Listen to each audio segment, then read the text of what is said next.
Did you ever think you would make it? I feel I'm so close I could take sweet victory.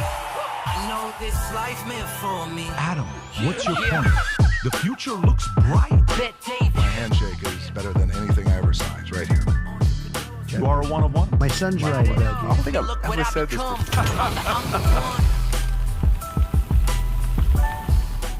Can't hear you, man. All right, how you guys there he doing? is. All right, Rob, what episode are we on today? 553. 553, okay? All right, so we got a lot of things to talk about. Vinny has lost his patience, but Pam Bondi made an announcement yesterday that today, key word in what she said was hopefully. Hopefully. So It's coming out tomorrow. Man, You better have some can hope. live 40 days without food, 4 days without water, 4 minutes without air, but 4 seconds with hope. Hopefully. Hopefully. It'll come out today. Yeah. Hopefully. That let's might have have some been the hope. most profound thing Let's you've ever have some said, hope. Pat. Let's have some hope. Let's have some hope. I got the chills. Trump unveils plans to sell migrant gold card visas for $5 million. Some people are pissed off. Why would you sell America? Some people realize this has been around for a while. It's nothing new except the number is a big number. Trump signs executive order to make healthcare prices transparent, told drug makers to move production to U.S. or face tariffs. Trump Airport, Trump Day, GOP loyalists tried to turn adulation into law. People want his face also on, I think, what's that statue in South Dakota we've been to? That is Mount Rushmore, sir. Yes, they want to do that as well. Trump shares a bonkers AI-generated vision for Gaza utopia, complete with bearded belly dancers and gold statue of himself. One of my friends texted me this yesterday. How do you feel about this? And I have to explain to you what I said to him because it was funny as hell how I responded. By the way, there was a story by Fox News saying woman got arrested. Rob, did you see that? Which was kind of weird, saying woman arrested after whatever at the dealership. And this was the Fox News Post. Woman arrested. That's her? Woman arrested. That's her? She looks good. You got to see his pictures. She has a good-looking gal. Yeah. Look, either Fox She has an Adam's apple. is playing jokes with people, and they had a Babylon Bee moment where like a 22-year-old editor is working there saying, you know what, I'm going to screw with everybody and confuse the shit out of them. Or maybe they really meant it, and we'll talk about it anyways. Miss Alabama right there. Yeah, Pastor Indeed. Jamal Bryant calls blacks who celebrated at White House runaway slaves and coons. Are you kidding? This is a pastor. Vinny, Pastor Jamal. You know Jamal. Lawmakers, we talk about that. So Trump to cabinet, you're out if you're unhappy with Musk. If anybody is not happy with Musk, you're out. Mark Cuban said Elon Musk doesn't give a shit that he's making Trump's job 1,000 times harder. That's what Cuban said. Meaning maybe he would do a better job and Mark Cuban would make Trump's job 10 times harder. It's kind of like I would have been a better guy for it. JP Morgan CEO Jamie Dimon on Doge efforts, hoping it's quite successful. Bill Maher, Democrats will lose every election without shift on trans issues. Monica Lewinsky said Clinton should have resigned or at least not thrown me under the bus, okay? He didn't throw you under the bus. Shouldn't have It said was You threw yourself under the tape. desk. It's very... Was it really a bus at the White House? I don't remember there being a bus at the White House. No, there wasn't a bus at the Is No, this it was like a resolution. executive speech Americans do? Yeah. Oh. He loves cigars. She loves I cigars. literally thought she's saying he threw me under the bus. I never remember anything like with Zero the pictures being buses. buses. Yeah. Zero buses. California college student demand the university remove financial aid barriers for illegal immigrants. Brilliant. Only California would think about something like that. However, there's one interesting idea. Californian came up with, whose name happens to be Gavin Newsom, who's the governor of state of California currently today. Soon to be Kamala, the way it's going. He's starting a podcast. Okay, just so you guys know, we'll talk about that as well. His ad for the podcast is fantastic. He has so much time on his hands. It's so great. The state's running so well. So It's great. not like Okay. half the city burnt down. NASA Start a estimated podcast. 20% of asteroid hitting Earth, but kept it quiet. Let me read it one more. By the way, reality is that may be the most important story out of all the things. We'll just skip through it, right? Yeah. Let me read it to you one more time, okay?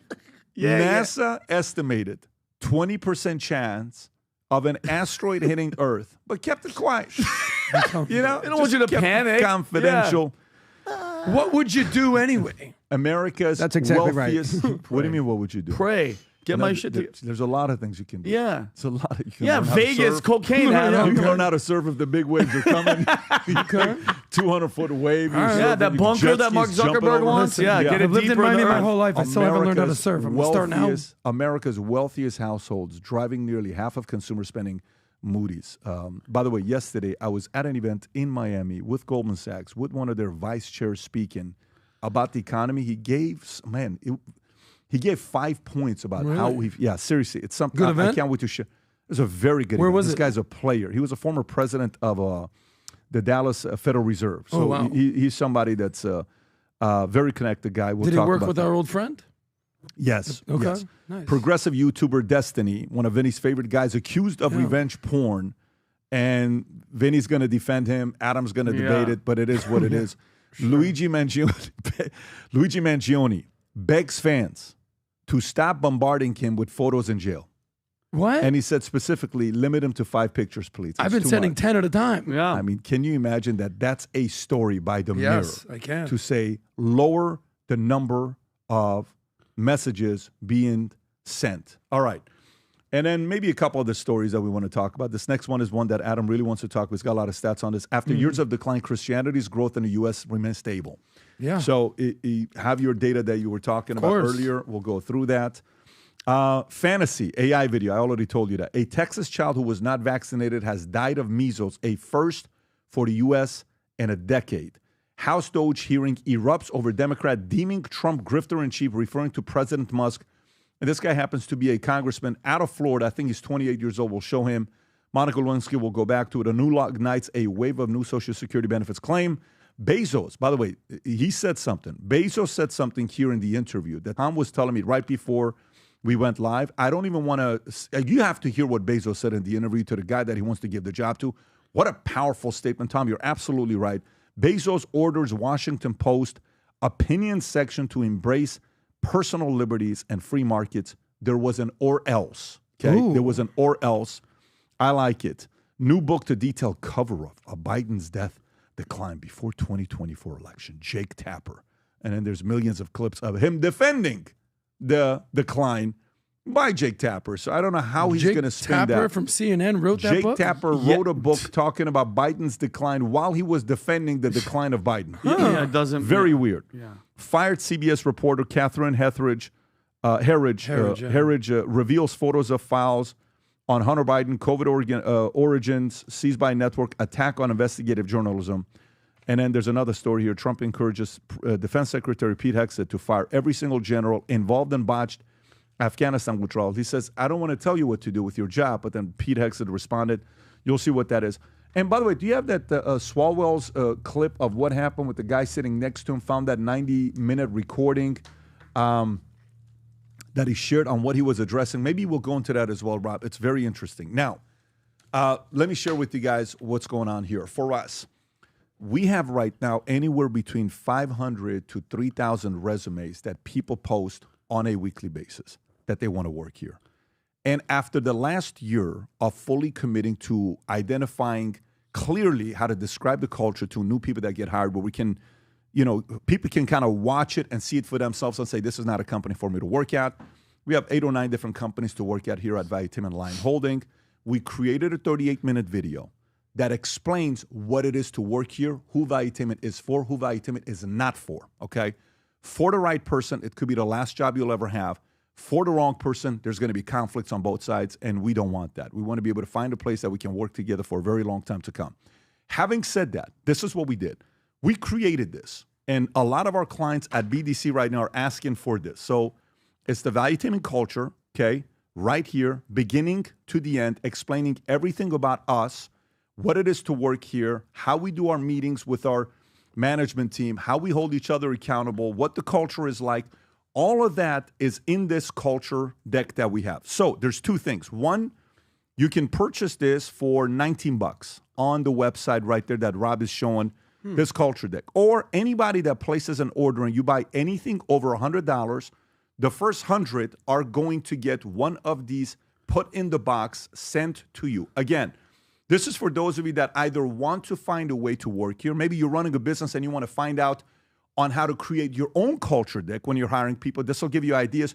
Or you have somebody that you have a son, a daughter, a husband, a father, somebody that loves Valuetainment, loves what we do here, and they want to find a way to bring the value to the company, whether it's our consulting firm, Manect, any of that stuff, and you want to give this to them. Again, you can buy these for $20 or you can place an order over $100 and we will send this over to you. And for those of you that want to watch the 38-minute video about our culture, you can simply text the word culture 2310-340-1132. Again, text the word culture, C-U-L-T-U-R-E, culture, 2310-340-1132.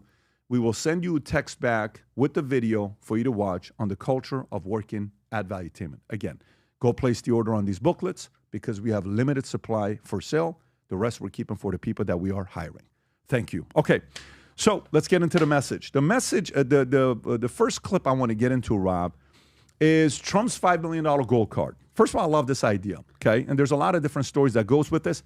Again, there's been eruption over this. People saying, why would you do this? You're selling America. You're doing this. You're doing that. Trump unveils plan to sell migrants gold card visas for $5 million.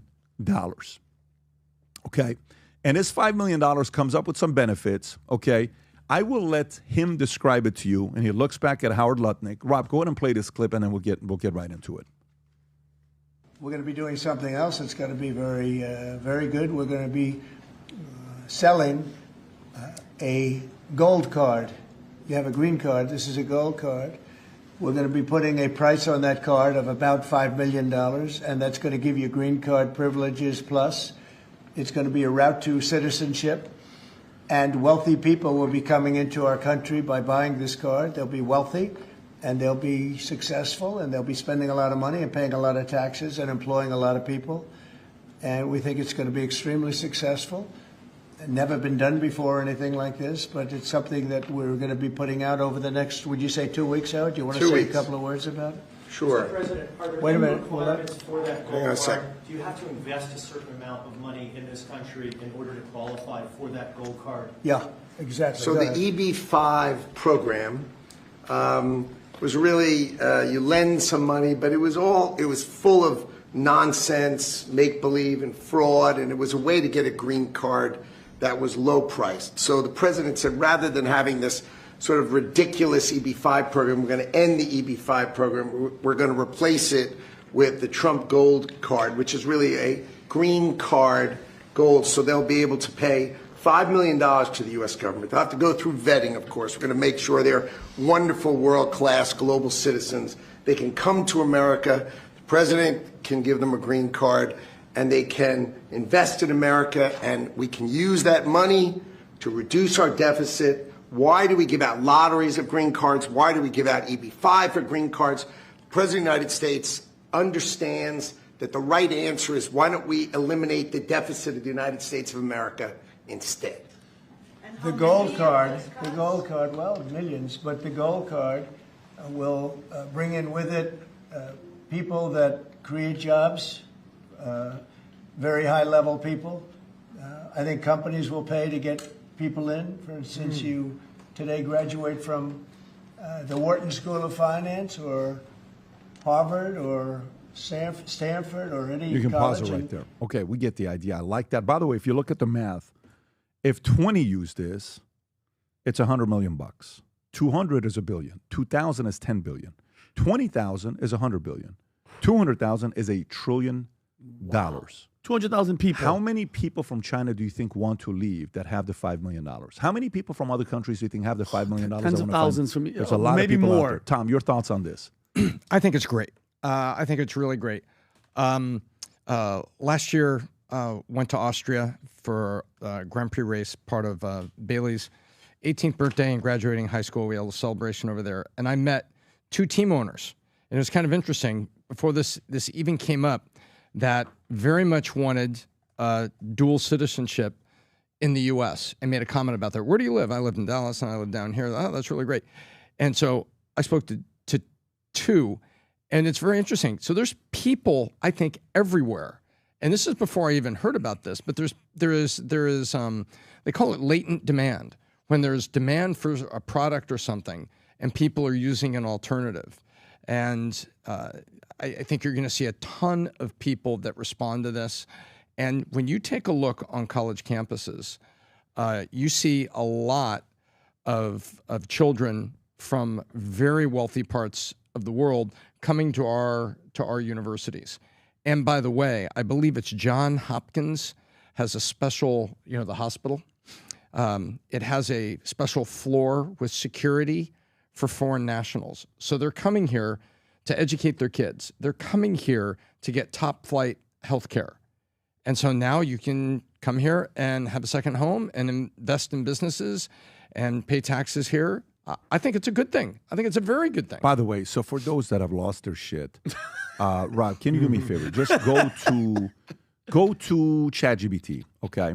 Go to ChatGPT and type in, what are EB5 cards available by other countries? Okay, so watch this. They said this is nothing new, ChatGPT. Other countries offered as well. Canada, $1.2 million investment or loan to the government for over 5 years or a non-refundable contribution. Bingo. So Canada's got 1.2 million. You think U.S. is at least 4 times a better country than Canada? Sure. Yeah. UK, 2 million. In UK, government bonds, shares or loans, residency and path, citizenship, 5 to 6 years, close in 2022 because of security concerns. Makes sense. Australia, $5 million in qualifying Australian investments, 4-year provisional visas and a pathway. Portugal, $280,000 to $500,000. Spain, $500,000. Greece, $250,000 to $500,000. New Zealand, $3 to $10 million. We are cheap compared to New Zealand. Go a little lower. There's a few. Okay, Malta, $750,000.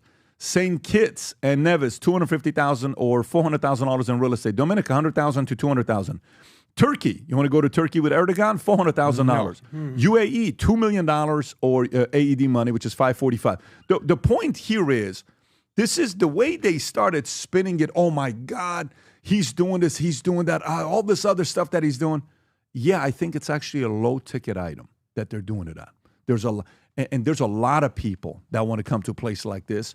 And for $5 million, you'll get all the benefits. And a lot of people are willing to pay for it. Adam. Well, I actually think what the current system is way better. Just leave the border open and let any person just run into the country, no problem. I think that's working out just fine. Yeah. No, it's absolutely absurd. So you're telling me we're going to bring in money, we're going to bring in job creators, we're going to lower the deficit, and people got a problem with that?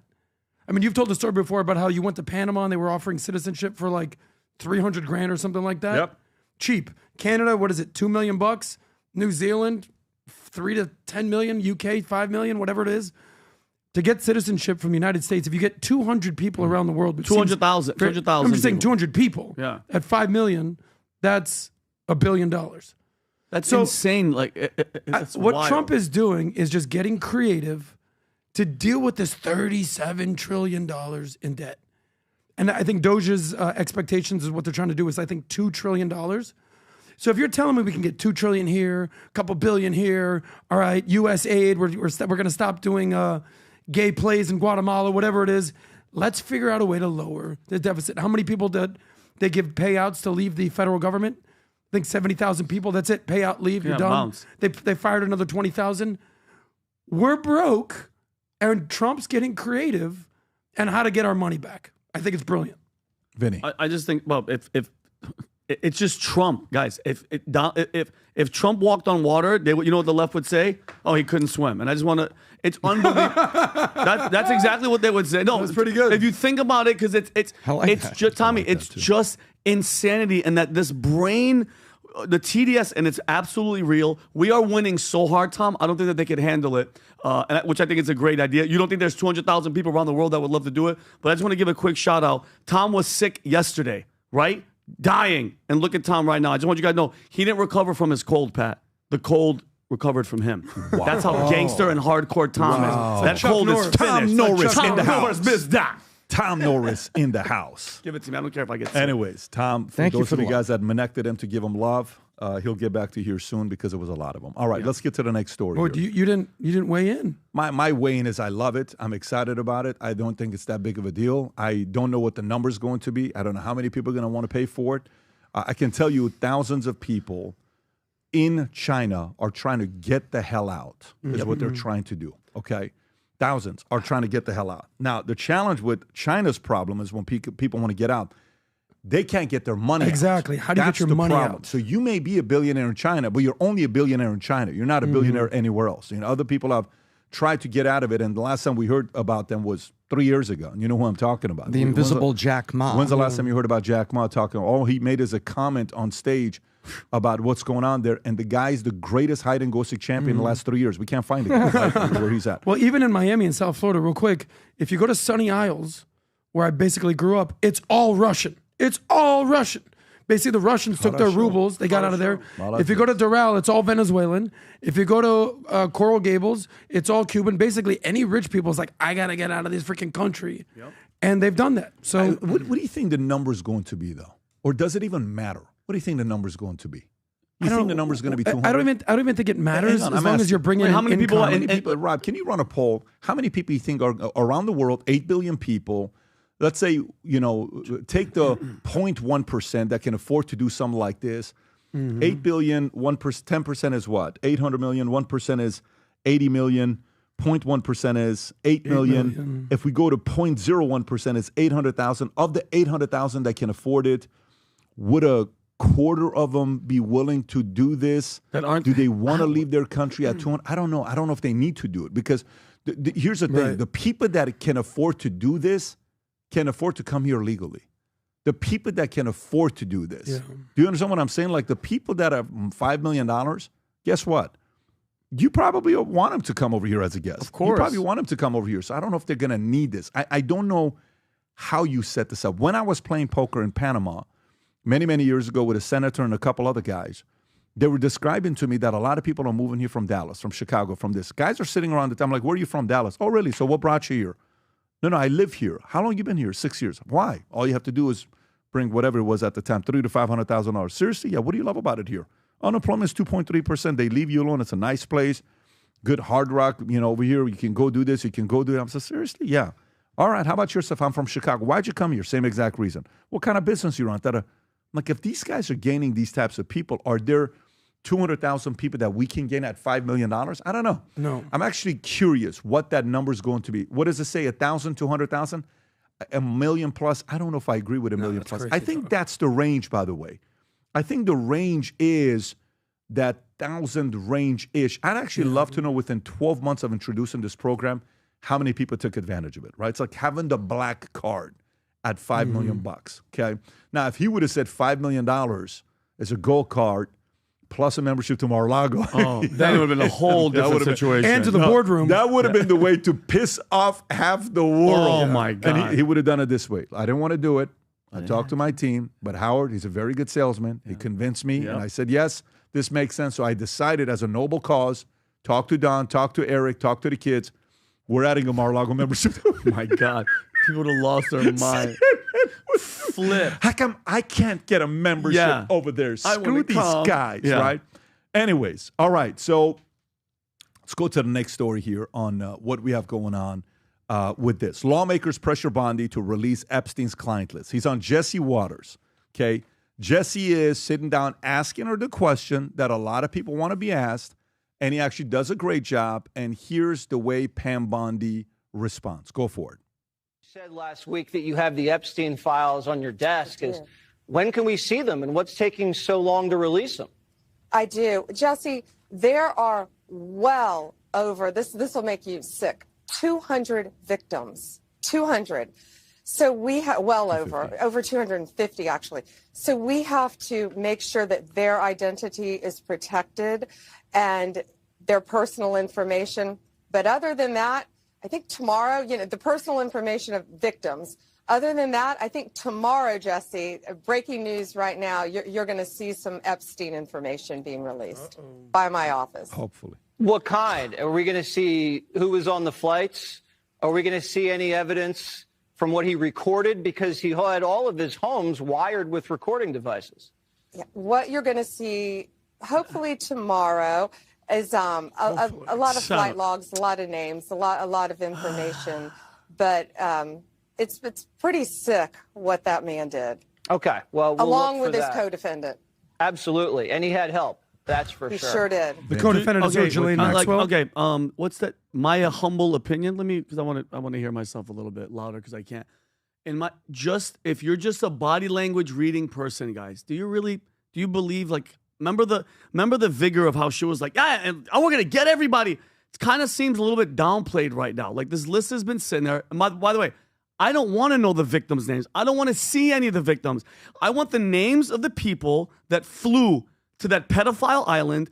And guess what? In correlation, Tom, with the tapes that you guys have, the FBI, the Attorney General, guys, the guy had truckloads of camera equipment and freaking videotape for years of everybody that was there. Again, I don't want to see any crazy stuff. I don't want to see if there is allegedly Bill Clinton or whoever, Bill Gates, in a room with underage people. Can you give us one? Can one person, and I'm not talking about it selfish for me, what about the victims of those children, guys? Children, because sex trafficking, we just say it, I'm not saying us, I'm saying the world's like, you go to Miami Airport, you go to Fort Lauderdale Airport, there's an announcement that's like, remember, be aware of sex trafficking. Like, it's a real problem. And all those kids that were there, Tom, those kids that were not only assaulted, they were doing massages, and who knows, maybe just killed and buried somewhere where nobody's gonna know. What about them? They need justice. I want one of these freaking demons to be in trouble, because I think it's gonna be a release of like this. Oh,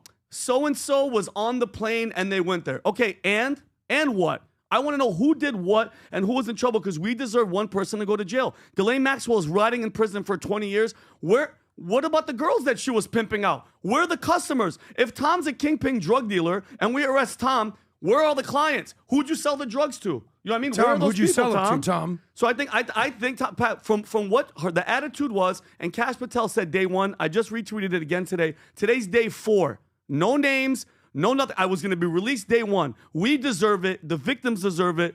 And everybody that was on there needs to be held accountable, because to me, it almost seems like they read it and they're like, oh, shoot, maybe some of our friends are on there. That's the problem that I think, Tom. That's me. I think that's exactly what the problem is. I think the closer you get to actually doing something really big and really noble, the more nervous it gets. And you get big people have been sitting in the shadows and preparing themselves. I mean, this is like the situation with Diddy. Diddy has got a lot of people checkmated. Yep. And we heard the recording to his son where he was talking about the pizza boxes. People that I know reached out to me, hey, you know what those pizza boxes are? I said, yeah, I know. They're flat servers. Yeah. It's a flat server. And so he was, the recording I'm talking about? Of course. So Diddy was telling, and by the way, what's on those flat servers? The recordings of every room at Diddy's place. And so, and by the way, who's on there? Everybody. Yep. So that's the problem. It ain't no party like a Diddy party. And basically, you got two people, in LBJ, and you've got, a certain gentleman who was walking around without a shirt in his underwear. And by the way, we know there's more than that. We know there's so much more than that. And there are some very high-end people. On the idea when he said there's no party like a Diddy party, and Adam said that's for sure. Did you just completely miss that? Like, Adam listen, I'm going to come to your next. Tom, please finish your thoughts and stop interrupting yourself. I'm with it. And I think what happens is... You're with it that there's no party like a Diddy party. No. Yeah. I'm with Vinny. I was with Tom. I got it. What happens right now, what we are seeing right now is the people that have the wealth and the connections are protecting each other. And right now, they are in picture this. There's 200 people in a circle, and they're all lifting their right hand up, pointing a gun at the next guy's head, and it goes around in a circle. They call it this. This is not a racial statement. They call it a Mexican standoff. So we both die, you die, I die, we both die. Two Mexican people that are working in the production room. Right no, that's it. And that's su problema con mi gente mexicanos. Tomas. He could have made that point without targeting Mexico. Next thing you know, you want to play Russian roulette, Tom, and I'm going to upset those people in Doral. We don't want to do that. Make your point. Next thing you're going to do a Jewish joke. That was just a little. Ain't no party like a Diddy party, because a Diddy party don't stop until the FBI shows up. It's not going to happen. Yeah, so the FBI shows up. But I think Vinny brings up a good point. People want to know what the hell was going on with this guy Epstein. I think they did a poll of who do you want the FBI, Kash Patel, and now our friend Dan Bongino to basically release. I think it was 9/11, JFK, MLK, aliens, Roswell, Epstein, and by far away, it was Epstein. People want to know what's going on. You know who I want to know? You know who I want to know about the Epstein? I don't really want to know about a guy who went one time. Whatever, you went one time. Who went 10 times? Who went 20 times? Who was the most VIP frequent guest at Epstein Island? Because as you know, someone might be like, hey, we want to do a deal. Let's get him on a plane. Okay, cool. You know, whoever it may be, you go one time and you go, yeah, I didn't really like the vibe there, and I never went again. Yeah. Who's got the lifetime membership that they're hanging out there nonstop? Yeah. And like even to, not to make a joke, even at a Diddy party, because he's been in Miami, just to use this analogy, there's like, look at this house right here. There's a big difference in being on the lawn versus being in the gazebo versus being in the house or going upstairs into Diddy's bedroom. And that's how these kind of things work. What was it like for you? So upstairs in Diddy's bedroom, I had a great time with Diddy. No. Watch it because FBI is listening. That's like true. Tom But said. a lot of people, whether it's Epstein, whether it's Diddy, have been to parties where you're on the lawn, you get on the flight, whatever. There's a big difference when you're in the VIP of the shadiest people in the world. But we're so that's who I want to know. And here's the reality, Pat. We know, okay, Epstein did not kill himself in the prison. You interviewed the brother. Think so? The brother was like, that's not my brother. There's ties with him with Mossad and you know, recording people and leveraging people and all that stuff. There's people that think he's still alive. Well, his brother thinks so. Well, I mean, dude, if you did all that you did for them, guess what? They could do the old switcheroo. And then the cameras didn't work. The prisoner, the guards fell asleep. It's like, how dumb do you think people are? You know, well, no, not even dumb. The fact that we all know, but what are you going to do? Whatever the media tells us. And then we're promised all the other stuff. MLK, JFK. We're not stupid, guys. There's no way Oswald did the shooting by himself. No way. I'm nasty at shooting, okay? I cannot do a bolt action, Pat, from back there up there.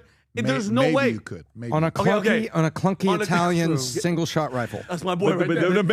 From the depository. So he's doing that, and if you guys watch the Zapruder film, which they did edit, he's choking for a second because one bullet hit him here. He's choking like this, and then Jacqueline starts to come and see if he's okay, and then the fact that they proved in court, in America, in that day and age, in court, a magic bullet. You know what they proved? That the bullet went through him, hit Connolly, and in midair, the bullet did a U-turn and then came back. The word magic means make-believe. It's fake. Second okay? splitter. And is it just me? I want the answer. Stop bullshitting us. If it happened, we know it happened. Tell us. How do you just go from Epstein to Kennedy? What do we? Because that's supposed to be released as well. The whole that's Anna Paulino a little bit, but there's something very weird about this story. I don't know. There's something very weird about the Epstein one that people get very uncomfortable with, and I don't know why. And did you see? You guys remember? You played it here where Elon's getting interviewed by Tucker, and dude, this was the most shocking thing. He goes, there's a lot of billionaires scared about that list. He goes, like who? Tucker goes, like Reid Hoffman, your old friend. Should he be worried? Yes. He did. By the way, that type of response means without a question, Elon knows exactly who Reid Hoffman is as a person. The way that he just answered, like, yes. There wasn't even a pause, guys. Well, he knows. They have a lot of history together. Of course, but he's been to the island. Right? He's flown on the thing, right? Allegedly, we been don't there. know. That's the whole deal. Well, listen, we want accountability. Guys, not for me, for the girls, for the young boys that all were assaulted, Pat, and none of them were ever going to be heard of ever again. Yeah. So then the question becomes, one, it's either, because the left wants to say, well, it's because Trump was, friends with Epstein, and they'll show the pictures, right? Two, it's a lot of the people that funded the campaign, they were getting assets from what was going on that island. And they're like, look, man, if you want the support, don't release that. Because we got a lot of intel on a lot of world leaders around the world, and we lose that leverage that we have on them. So could it be the fact that there is a leverage on the people around the world, and that's the reason why they don't want to give it up? Because if they release it, they automatically lose that leverage permanently to be able to get what they want out of the other people? I don't know. Maybe. I think I'm trying to really think why they're hesitant about this. Kids were involved. What are you hesitant about, right? That's the part. I don't have the answers. We're just, a bunch of podcasters, business owners. We're doing what we're doing here right now to see what's going on. Just really fast, what do you think she's going to release? What information you think are we going to get today? I don't think it's going to be what you want to see. I think it's going to be maybe 2 or 3 stories, and there's going to be a lot of blacks. Font, a black highlighter, that Tom called it, right? The CIA's groovy black highlighter. That's right. The CIA's groovy black highlighter, which means a lot of the stuff that they don't want the world to see, they're not going to show. Yeah, well, that's what I believe. They'll answer to God at some point, which that's the only comfortable. We will see. We will see. Now, on some bright side, Gavin Newsom starting a podcast. Okay. Yes. Yeah, I know you were excited. So this is exciting stuff. Social media blasts gaslighting Gavin Newsom after he announces new podcast. Let's run the ad for him, Rob. Go ahead and run the ad. Go for it. Play it. We need to change the conversation. And that's why I'm launching a new podcast. And this is going to be anything but the ordinary politician podcast. I'm going to be talking to people directly that I disagree with. Oh, yeah. Charlie Kirk. As well as people I look up to. But more important than anything else, I'll be talking directly with you, the listener. Real conversations. What's going on with the cost of eggs? What are the real impacts to you around tariffs? What power does an executive order really have? And what's really going on inside of Doge? Look, there's an onslaught of information that we take in. So let's take it to the sources without the typical political mumbo jumbo. In the first few weeks, we're going to be sitting down with some of the biggest leaders and architects in the MAGA movement. This is Gavin Newsom. All right. How do you think it's going to do, Tom? How do you think it's going to do? I mean, everybody's talking about it, which means it's probably getting some eyeballs. By the way, is it a YouTube channel or it doesn't show YouTube? No, it says Spotify. Huh, interesting. Okay, How do you think it's going to do, Tom? So it will initially do well on what I call the power of curiosity. So if you take a look back at the history of Bruce Springsteen and Obama, who put something together, remember that? Yeah, of course. It got canceled within a year, right? What happened? It got canceled. Exactly. Within a year. So it went through the curiosity phase. They had some guests. They had some things, had a little fizz, and then it goes away. I think that's what's going to happen here. You're going to have some interest. You're going to have a lot of people do it. I remember a radio station that was in California, and they announced that they were going to be nothing but the left. And there was big billboards that were all over Ventura Boulevard, which is like Federal Highway of South Florida. And and it had this big blue California, where we're on the left and we're proud. And so, and it didn't last a minute, because the fact of the matter was, conservative radio works because it's logical to the hearts of the people and it draws the listeners, which is something that liberals freak out about. They don't understand. Find me one liberal of the order of like a Limbaugh or a Levin who has been able to build an audience to sustain it on liberal talk radio. It's not there. I don't know. To be a what do you call it? Devil's advocate. The number one podcast right now on Spotify is the Midas Touch, as of right now. Okay? What's that? I think they're liberals, no? Is that what it is? I think it's a liberal slant about... The Midas Touch. This guy was a top lawyer for Colin Kaepernick. Oh, okay. Are there three brothers? Is that who they are? I think. No, I just looked at it right now, and I saw that's three brothers with very unique backgrounds. But a lawyer. Yeah, but the point to me is it the fact because just this week we were kind of surprised that Rachel Maddow has 2 million listeners. Yes. Mm-hmm. Right. It's a lot of listeners, Tom. Okay, it's a lot of listeners. The point you make about the left's ideas not having logic to be able to last long term makes sense. Maybe it's a great season to start it because there's an enemy. Like podcasting was easy for conservatives under Biden than it is under Trump. Because under Trump, what are you doing? Just, great idea. Yeah, great idea. Cheerleading. Great idea. And the others, I'm so bored out of my mind. And there's I don't know. Let me tell you. I don't know. I think this is actually a very good time for liberals to start a podcast. Yep. I actually think it's a very good time to start it and see what you could do. I don't know. I mean, it's easy for us to sit here and just... I don't disagree with that. Yeah. But I don't think Gavin Newsom has a gravitas to do it. He's going to have a bunch of guests. People are going to see that he's just this vacuous son of a bitch. And yes, Tom. And that's going to be that. You vacuous, Gavin. And within a year, it's done. This, and by the way, remember, he has to shut this off the minute he announces he's running for president. So this is, let's call it what it is. This is publicity and campaign. Bingo. And Yeah, remember, that's what I said. remember, he was a regular, what podcast was he a regular on? He was like the third wheel. He was on it like every third. I don't. Gavin was? Yeah, he Which was like podcast? a regular guest on a podcast going all the way through election season. Was it Adam Carolla or No, Well, no. yeah, because I was going to say, No, definitely wasn't he Adam gets his Carolla. hat. He It's got- another podcast. Tom's right. Yeah. Was it the one with the 3 actors with Jason Bateman and those guys?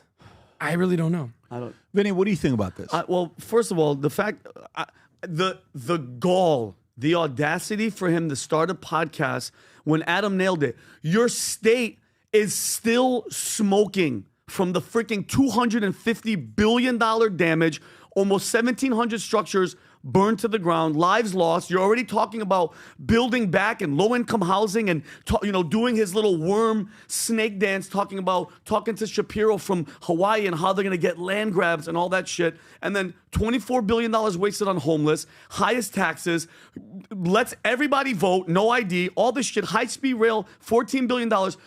Your state has gone to complete poop. Okay, and you know this. Look at what we have to go through. What we do with the prep, have with everything, with you, with Rob, and all of us in the stories. It takes a lot of time and effort to do this. Okay, shame on him. Like what was the first thing he said? We need to change the conversation. No, we need to change the governor of California. That's what it is. And you made a great point, Tom. And you made a great point because I had it written down here. He knows he's done. He's doing the 2027 run. Kamala Harris, she popped out. All of a sudden, she's in the Palisades, looking around. You can smell Yeah, the you smoke. can smell the smoke. Get the I hell need a double out of here. tall crown and water, please. Yeah, exactly. She looks like she's been partying, which I can't. She spent $1 billion. She might as well keep partying and keep the party going. But this is all strategic. By the way, he's not going to last on a podcast and talk, because I saw in the montage Charlie Kirk's face. I dare him to sit down with you, Charlie Kirk, Tucker Carlson, Adam Carolla sat with him, Rob, and Adam Carolla ate him up until he had nothing to do. I get the shift. I respect the play because he has to. Guys, there's nobody else podcasting, all right? But I'm going to say this to Californians, and as all my family lives there, and I lived there for over 15 years. If you guys vote for these people, if you vote for Kamala Harris for your governor, or you vote for this guy for president, I have zero remorse for you when shit hits the fan harder than it already is. Period. That's it. Adam. Well, so he's going to start this podcast, Gavin Newsom. I don't know if you know this, guys. The comment section in podcasts can be pretty brutal. Talk to us about it. I don't know. From what I hear, do you mean? From what I hear, they'll really let you know how they feel. I don't think we have anyone like that lets us know exactly how they feel, or that if they should fire somebody for the last 5 years. Yeah. Zero sympathy. But they could also be pretty insightful. What's your point, though? Gavin is battle What's tested. your point? Gavin is battle tested. Thank you for throwing that in there. But I will tell you, battle tested. We'll see about that. You don't think Gavin's battle tested? Well, he showed up to the Republican debates Pat, and just talking. Pat, you just cut me off. He's not a guide. If you're saying that the fact What that I'm saying. tell us what Go you're ahead, saying. tell us, please. What's your point, Pat? He's What's my- battle tested. You said he's not battle tested. I'm saying he's he battle is- tested. I never said he's not battle tested. You I'm said saying that the comment section section can be to pretty see brutal. okay. So let's see how long he will go without turning the comment section off. Yeah. How many times have you showed Twitter links or different articles or news websites that they turn the comment section off? Yeah. So my question is, how long will he keep it on? But I think he did one thing. I think he learned exactly what Kamala Harris didn't do. What an idiot move by Kamala Harris not going on Joe Rogan. Are you kidding me? So I think Gavin Newsom is like reading the tea leaves, seeing what's going on there, and says, let me get out there. And then I do agree with you, Pat. I think there's going to be a resurgence of liberal podcasts, or a surge of liberal podcasts, just like there was a surge of conservative podcasts where there was the era of 4 years where they were banning free speech. That's right. So now they're going to come back and be like, you see what Trump's doing? You see what Elon's doing? I mean, you just dealt with this yourself. A guy tried to spit in your face Yeah. at DC. He spit on the federal agent's face. So I'm saying you tried. Right. Right? And he I got would've on whooped his his back. ass. He Exactly. got on his back. But these people are out there, and yeah, they're going to be starting but podcasts. Let me tell you, the level of hate you've gotten on the podcast of comments, for example, or what people say when they disagree with me or whoever else here. Vinny, Everybody loves Adam, but for the most part, everybody loves Tom. Forgive me. So, well as Raymond. But cut that, guys. When it comes down to this, Tom, as much as you think that people are giving you hate, do you know what the level of hate Newsom's gotten versus you? I actually want you to think about it. You're saying me or no, you. Yeah. Like, think about how much negativity you've gotten from the podcast or Cuomo. A little bit. What do you think Newsom's on? Times 100. No, times a billion. Way more. Way more. No, let me just put it to you this way. So here's what you gotta. This guy's formidable. People cannot take this guy lightly. Rob, go to his account. Go to his Twitter account. So tell me this. I want you to think about if it was anybody else that was announcing something like this. What do you think the comment sections are going to be? Don't look, Tom. Don't look. Look at me. Don't look at him. Don't look at me. Congratulations. No. It's about time. Do you think they would close the comment sections or leave it open? The average liberal on the left, close them. Biden, Kamala, they would close it. 100%. This is why this is Newsom. Go to Newsom's. Newsom doesn't give a shit. Look at the comment section. He's not reading it. No, but look at the comment section. They don't give a shit. They don't care at all. Look at this. These are disrespectful, right? He does not give a. He doesn't give a flying hoot for anybody on what they're saying. So this doesn't mean that his ideas are good. This doesn't mean any of that stuff. This guy is a battle-tested, knowing how to dance and spin. And the debate he did with DeSantis, there was no argument that he had statistically, but he made it seem like he won the debate because he is so shifty and he knows how to dodge. He's like Mayweather, a boxer that knows how to kind of do that versus the other guys that he knows how to go do these types of things. So, yeah, do I think he's going to be continuing to do this? No, he's going to do this for probably a year and a half. You know who he took this page out of? Hey, Vivek did this. Vivek went and did a podcast for a year and a half. I'm on the road. I'm doing a podcast. I'm going to put the podcast on pause. And now he's running for governor, right, for Ohio. This guy's going to be doing this, and I'm sorry, we have to put this on podcast on pause because I'm running for president. And after all these conversations I had both sides, I have a better understanding of why the MAGA voter is doing this. I never realized this. This is a very good sequencing leading up into winning independence over in 2027, 2028. Strategically, I love it. I love it. And quite frankly, as somebody who, is in the space, doing podcasts, I love competition. I love other guys getting in and trying to see how they're going to be doing it. He's not doing this to be a podcaster that's going to be competing forever and doing this. No. He's doing this because this is his official presidential campaign has begun yesterday. Yep. The moment Biden opened up his Instagram account, you know who was one of the first comments in the first 10 minutes? Me. I commented, I said, he is officially about to announce that he's running for president. And he did it a year later, okay? When he opened it, Biden never had an Instagram account. A year later, what did Biden announce? I'm running for office. And then what happened? He became president. This is his way of saying, I'm running for office 2027. Now let's see what's going to happen, who he's going to bring. I'd love to see him in Charlie. I'd love to see him in a lot of different guys. I actually think DeSantis would go on and have the conversation with them. I think he can have a lot of guys that could go there to have the conversation with them. If he does, it should be good. And he's in California, so he's probably going to end up having Shamat on, Sachs on. He's probably going to have some of those guys on. If they agree to go on it, I think that's going to be. He's going to have no problem getting guests on. And I hope that they say you have to do this, meaning long form. You can't edit. This has to be just because whoever that goes there, my recommendation to anybody that goes there, record the entire podcast yourself. Yep. Ask them. I'm only willing to do this if I can bring my camera in to record. Do what the president did when 60 Minutes interviewed him and they tried to edit and all this other stuff. By the way, did you see what the president said yesterday when a lady asked him about 60 Minutes on CBS and soon and how much money will it be? You didn't see this thing here, Rob? I put is this the one? Yeah, I believe so. This one in your notes? Is this the one in my notes? Watch this clip here. Watch this. Go for it. President, you're in litigation with CBS News. Is this a case that you'd like to see go to trial, or are you open with who? CBS. CBS? Yes. Well, CBS did something that was amazing. Kamala was unable to answer a question properly, and they took the question that they asked and they inserted an answer. They gave her an answer. This was 2 days before the election, right before the Sunday night before the election. And they wrote out they put her words from another question that was asked about a half an hour later, and they put that into the question. Nobody's ever even heard of it before. Nobody's ever heard of anything like this before, but they then did it, they say, on numerous occasions.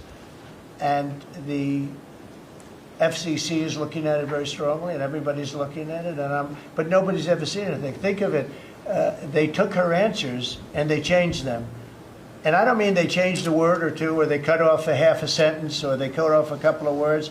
I mean, I've had that happen too, but that you just say, then they say, well, we want brevity. We wanted to do it for time. They took out her answer and they inserted an entirely different answer that made her sound competent. And they did this, and nobody's ever, I thought I've heard of everything when it comes to that stuff. No, I've never heard of it. Nobody's ever seen. So we sued, and we are in discussions of settlement.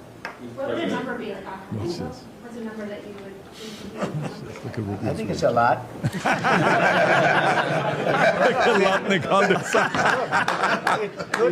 Look at Lutnick. It probably did affect the election. I mean, we won by a lot.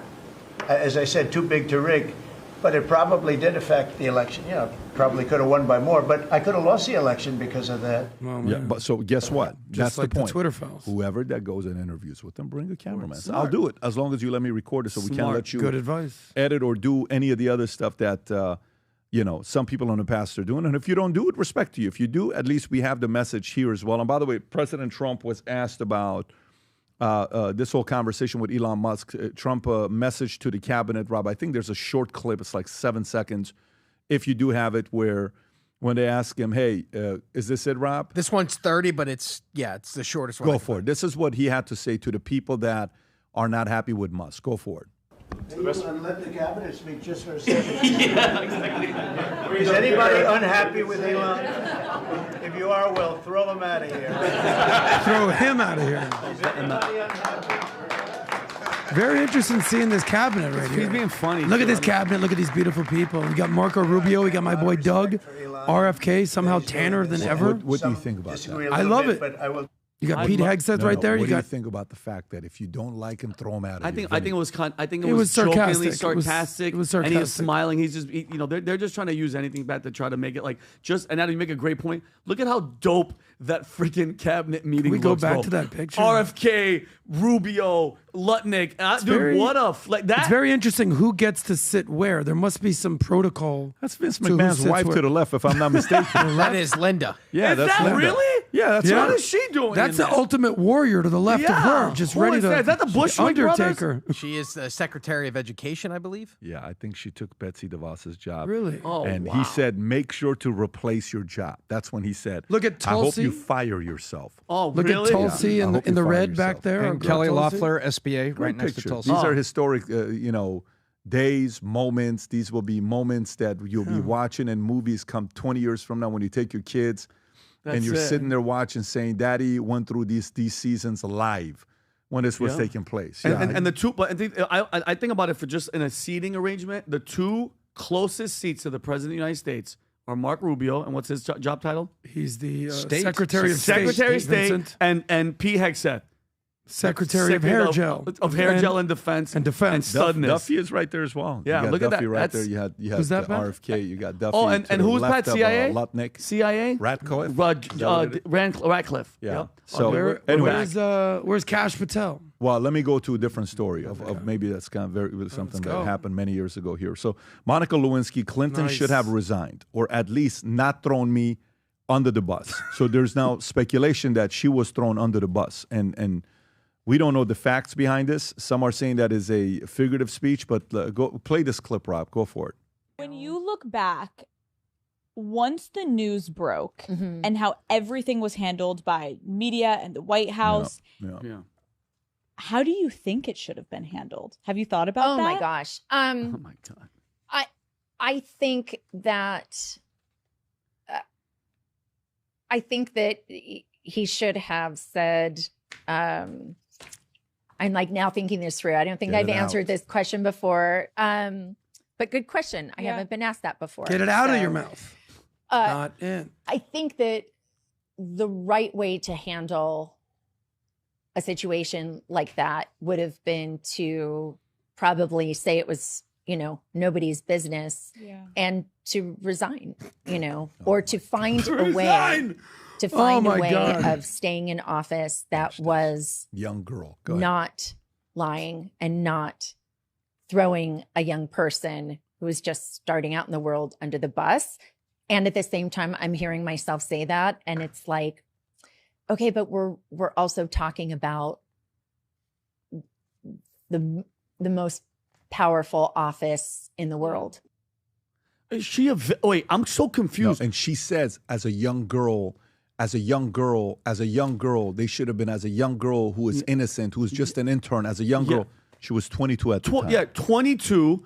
You're banging a married man. No, I don't know about banging. But whatever the I hell think was, it was just a whatever the hell it was. oral history. You're a victim, and you want me to respect you. bang. You're on a bang bang. I did not You're have on a podcast sexual called relations "Call Her Daddy," with that and you woman? want me to take you serious. Give me a freaking break. You know exactly what the hell you were doing, all right? With all the allegations, too, that she was working. This was a Mossad honeypot, since we're talking about honeypots. That was in, what's his name's book? Gordon Thomas's book, Gideon Spies, which they claimed that Israel had recordings of Clinton and Lewinsky's conversations. Let's just be honest. Zero remorse for you. You chose to sleep with a guy, married, and I get it. He's married to Hillary. It's rough in these streets. You got to get what you got to get. But I have zero remorse. Zero for more. Anybody, I don't care about your age. You're sleeping with a married man and he's the president of the United States. You were trying to, that's damaging the freaking reputation of the country. I have no remorse for her. Call her daddy. I look at it this way. At that time, so the president is getting Hummers in the Oval Office. Not the vehicle. And Hummers! Tom, I don't even know that concept. And I'm telling you guys, Tom is the dirtiest and mind. it's sort of interesting. At that time, the federal budget was almost balanced, and we had very low deficits. And so I don't know why. What? I don't know why other You're presidents. saying like this is he was rewarding so you're saying himself. if the president's getting some nookie with some cigar situation, it helps the economy? Yeah, you could. I'm just saying. What? You know, weird cause and effect. No, you look at it like this, and Weird people who are enamored, and she got so much media and she got so much support that she becomes very self-enamored. Yeah. As if she doesn't kind of back up, and to back up, she has to kind of minimize her view of herself to say, wait a minute, it was a intern that gave a couple Hummers to the president. What is a Hummer, Tom? It's not the car that And- Pat used to work on in the military. Oral sex. Yeah, thank you. Wow. Give him a blowjob. Wow. A couple of them, right? Tom. She was employed, so it is a So, job. but no, very think turned on about right it. now, Tom. And so when you look at that, you drag him into court, Yep. right? You drag him into Mambo court. number you get a 5. jury, and his defense is, "Come on, America, I'm married to Hillary," and we all would have gone, Look at her. Bill. The economy's good and things are going on. Maybe you give her a settlement like everybody does, Yeah. and we get back to running the country. Yeah. Can I ask you a question, Tom? We get your point. Yeah. Can I ask you a question? Would you be cool? And I'm being dead serious. I want to know what all you guys think. If a president cheating on his wife and sleeping with an intern would flip and get us back to the budget to be like, would you be cool with that? If it helps the economy get back to where we're not in Buddy, debt. let me tell you something. Are you cool the with that? The president can get a Hummer every day for If it fixes 365 the times economy. 8 years. Nobody cares. No, but I'm we saying- want the president to be in a good mood. We want him being very stable. Well, Hillary didn't help at all. He needed Monica to help us. I agree with you. Yeah, that's what I'm saying. You know, Dave Chappelle had an amazing joke about Monica Lewinsky. He goes, do you guys understand how powerful it is to be sitting in the Oval Office? I don't think you guys understand this. This guy is so famous and he's so powerful and he runs the world that if you give him a Hummer, now you're famous. Yeah. Now you're writing books. Yeah. This is great for your career. Go make something out of yourself. I don't think you understand how famous and powerful Bill Clinton was. It's actually a damn tragedy. That's the Linda what's Tripp happening, angle, by the way. Thank you. Yeah. It's actually a damn tragedy what's happened to Bill Clinton because this guy was a great president. I think you said you voted for him, Pat. This guy had peace, prosperity. He had one little Hummer situation. Yeah, but have you seen him? And all of a sudden, people think he's basically a pedophile. By the way, this is actually this is about her. The story's about her. But nobody cares about she's her. acting like at 22 years old. Like At she was 18 years completely old, naive. you've gone to college 4 years. You're not naive. You knew what you were doing. It's not like you're What is an adult nowadays? Isn't it 18? 18 So what is years it? old At with this 21, you can 21? order alcohol. If you have the government trusts you to join the military, have a cigarette, and have alcohol, you made that decision. So don't give me this victimhood mentality stuff that, oh my God, I can't believe this. He should have resigned. He should have done this. It's just, you got some publicity and she's trying to kind of make a comeback to get a little bit more publicity. Good for you. And wish you nothing but the best. I will tell you, it's the part about it that I would have taken a different angle is the fact that no matter what job interview you go to, you're at a job interview, like you're interviewing her, and you say, you're like, actually think about you're interviewing her. Monica, you got the tell me resume, about and your yourself. assistant says, yeah, she's applying for VP of Operations. Yeah. All right, so what's her name? Monica Lewinsky. Yeah. She just says Monica. Yeah. And you're sitting, you're looking at the resume, and she walks in. Hi, Mr. Bet David, and you're like, recognize that. Hi. Hi. Monica. So, what kind of experience do you have? And then you're like, and she, hey, can I? Yeah. Where'd you go, Vinny? Hey, Vinny, where you going, show buddy? you really fast. Vinny, You say, get hey, up. just for the sake of insurance, can we get the HR guys in here, please, to watch the interview? Yeah. And you conduct the interview. Yeah. What is the toughest thing you ever overcame in your life? And you can't even say like you can't even use certain verbs like overcome is a Yeah, I'm already offended. Like, I don't even know how to like certain words you have to be. I Extremely overcame a lot of protective. adversity. Yeah. What was the biggest challenge you've ever dealt with in your life? Yeah. So all I'm saying is. That's the part that to me it's challenging for the rest of your life. Like your last job. Like It PV really Herman blew. going for a job. PV Herman goes for a job. What do you say? There's certain things that's just funny, right? Yeah. The way who was that comedian that PV Herman. CK was what is Louis C.K. Louis C.K. What happened Louis to him? C.K. He had an issue. He was Louis C.K. I saw him He was perform in he the was Stand in New York. allegedly. He Well, crushed this it. is the stuff that by one of my favorite comedians. He was in a hotel room and he would bring two girls in there, and I guess one or two of them Let's were choose our comedians. words wisely here, Vinny. There were two, according to the victims report, if you want to call them Victims. that, there were two women inside of a hotel room with Louis C.K. Louis C.K. asked if he could masturbate in front of them, and they said yes, and then he proceeded to, and then they were shocked. Which is a that victimless. He did what? Yeah, like they were asked shocked. them. I but mean, he's a he- funny guy. at Maybe least they were he laughing. You know told what he you. did? Here's what he did. He used that as a self-deprecation mode. Came back. Now he's doing shows. Yeah, he's yeah. back at it again. Yeah, it's funny. That's the approach to take with her. 100%. To kind of get over it and move on. It's like Because you Jeffrey keep- Toobin. I don't know, man. Remember I Toobin like the way came in here? Toobin's like, look, now that we've addressed that, let's move on to this next story. No, let's not. Let's No, let's continue. stay here. I say we keep talking about this. Why There's would something you else we do have to that? remember. Yeah. This person who is saying that, Monica, she was on Larry King Live, and she admitted that when she was 18 years old and going to Lewis and Clark College, which I think is in Oregon, that she was having an affair with a 40-year-old married man that she's never identified. Whoops. Lewinsky said this to Larry King. Then she comes back down. By the way, she went to Beverly Hills High School, grew up in L.A., around a lot of fame, and her parents had influence. And they picked up the phone and they called a man named Leon Panetta. Yep. Yeah. And they got Secretary of her an Defense. unpaid internship. So she understood how power and influence and phone calls worked. She absolutely understood, and she had previously. That's the part I just have no tolerance for. I love But it. my Yeah. point, Pat, Yeah. is Neither. everyone's looking at it as this innocent about it girl and went to move on. Washington. Yeah. No, if she's telling the truth, this innocent girl had just gotten off Pat- a romp with a 40-year-old married guy, goes to Washington. Here's a story, Tom. My ex was sleeping with Monica Lewinsky before she betted Bill Clinton. Bingo. So she's been a homewrecker for a minute. She knows what she's doing. Kind of cute though. You know- We're gonna be honest with each other. Really? She's kind of hot. Well, that's like Pat. Who's the girl that we just talked about the other day? The porn star Lily Phillips. She's 22, 23 years old. She had sex with Watch 100 out men. with the images, Rob. Don't Sorry. do that. Yeah, You did Rob. that last time. Sorry. Rob, just Rob, go be back to your careful, search We don't history. want to do that. She had sex with 100 men and she got pregnant. It'd be the equivalent of her being like, "Look, I was just a young 22-year-old girl. I didn't know what I was doing." Yeah, and stop I, it. It's it's too like, much. bitch, you had 100 Yeah. 100 Hummers.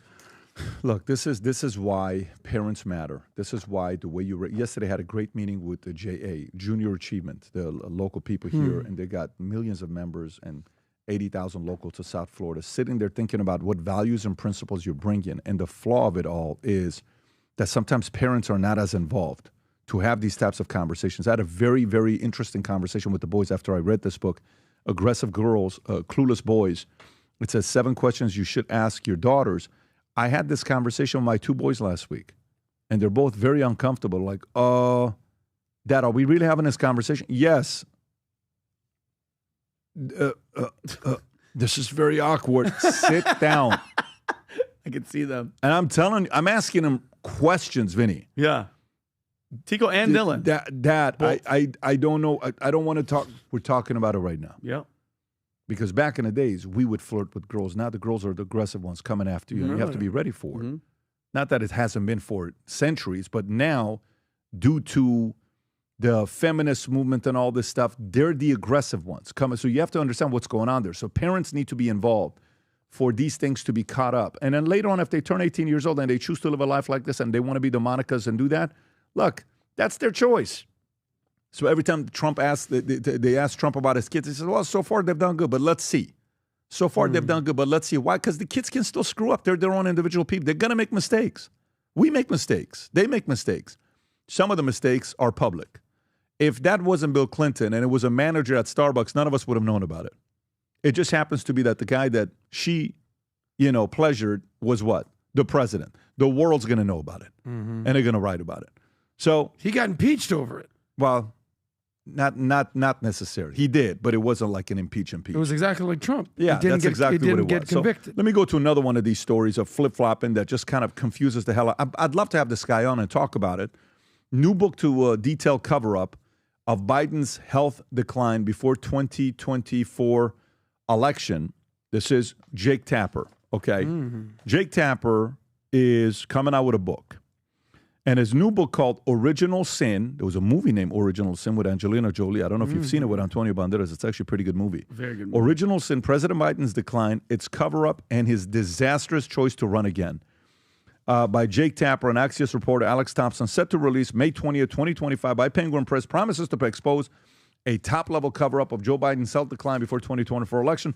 Penguin Random House press release states Biden, his family, and his senior aides were so convinced that only he could beat Trump again, they lied to themselves, allies, and the public about his condition and limitations, framing his re-election bid as a disastrous misstep. The book dives into Biden's shockingly, narcissistically, self-delusional, and reckless decision to run again per the publisher, revealing a desperate bet that went bust after his faltering June 2024 CNN debate performance, moderated by Tapper, led to his exit endorsement of Vice Presidential Kamala Harris, who lost to Trump. Tapper told CNN Business, Toni Morrison once said, if there's a book that you want to read, but it hasn't been written yet, then you must write it, explaining that's what inspired this book. We wanted to know more about what we all just lived through. Here's him and Laura Trump defending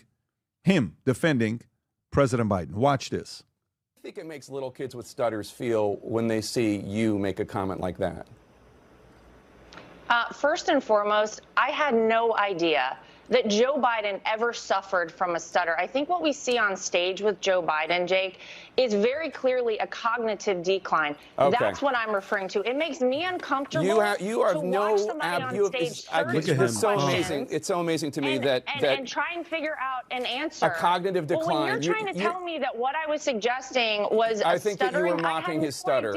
I think you were mocking his stutter, and I think you have absolutely no standing to diagnose somebody's cognitive decline. I would think that somebody in the Trump family would be more sensitive to people who do not have medical licenses.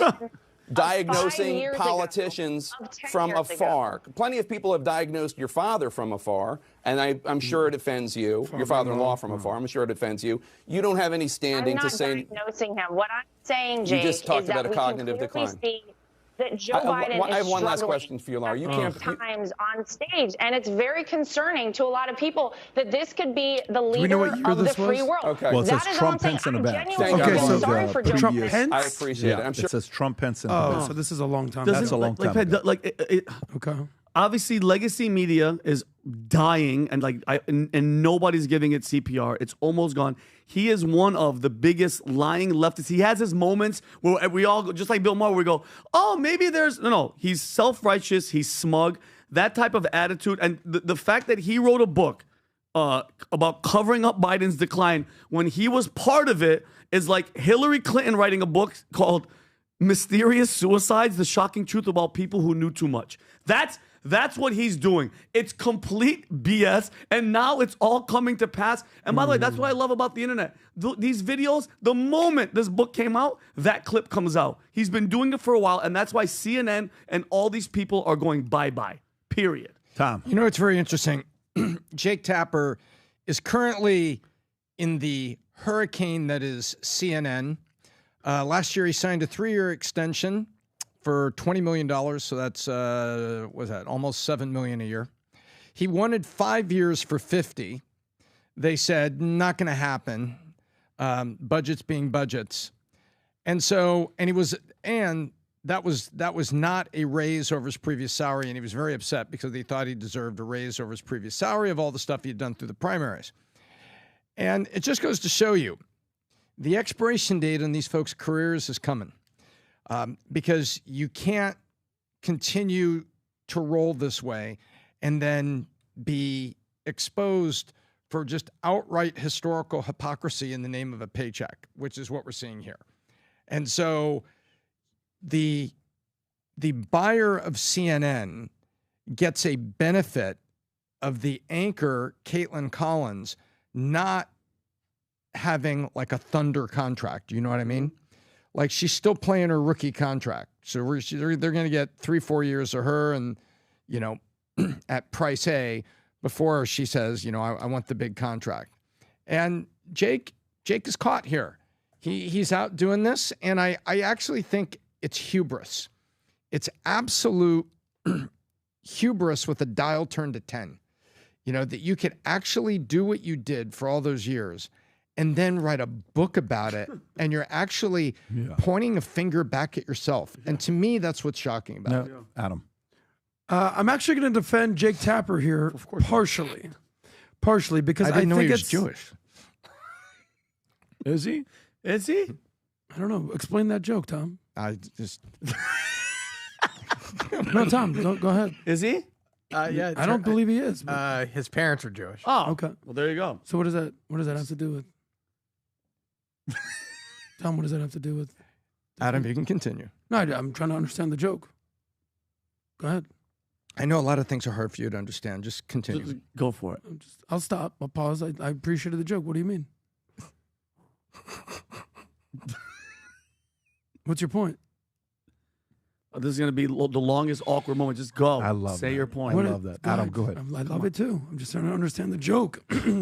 But not he smart is, enough though. to keep up. To be fair, he is. Is he Catholic? I thought he was Catholic. Is he Jewish, Rob? I didn't know that. It says his parents are Jewish. Okay. His parents are Jewish. His mother was raised Presbyterian, that's what I converted thought to it was. Judaism. Both his parents are Jewish? Okay, got it. So Sure. he's- So she was Presbyterian. She converted. Okay. So and then he- what is he? Probably gay. Author and proud Jew. There it is. CNN Jake Tapper. Say Jewish that? exponent. Yeah, anchor, author, and proud Jew. All right. There you go. So Tom was right. Go for it. Okay. I don't know what that has to do. I don't know what it has to do. I didn't know he was Jewish. Tom is saying he's Jewish. I didn't know he was Jewish. All right. Well, then that means I have to defend him. Is what that means. Just like how I have to defend Jeffrey Epstein. Listen, It comes with it's the agreement. You defended Monica It's the Lewinsky Jewish agreement. with the hope of her partying at 11 in I have Miami. a Jewish conference call at noon to take over the world. We do it every Thursday at noon. I mean, can we hurry this thing up? Anyway, I'm going to defend Jake Tapper only partially because there's a big difference between, I think, Biden in 2020 versus Biden in 2024. Biden was never supposed to be a two-term president. He was supposed to be a one-and-done guy to, quote-unquote, get Trump out of the office. He did his job. But then when you're so close to freaking power, you have people, Joe Biden or Hunter Biden, whatever, you're smoking your crack, you're doing your thing. No, Dad, you're doing a great job. Yeah, the world's falling apart. Dad, you're doing an awesome job. Yeah, like everything's crumbling, inflation. You're doing an awesome job. When you're so close to power, you don't want to leave it. Who was the one guy that George H.W. Bush would never want to talk about? The one guy. Oh, the father. Yeah, Ross Yes. Perot. Why not? Well, because he cost him the election. Cost him the election. Yeah. Because when you're so close to power, you're the most powerful man in the world, you don't want to bring up things that basically cost you why the hell you're not the president. So this guy was never supposed to be a two-term president. I think it's pretty clear that he did have major cognitive decline but that probably happened like, I don't know, into his presidency, 2021, 2022. Because don't forget, he was campaigning from a basement. I got it.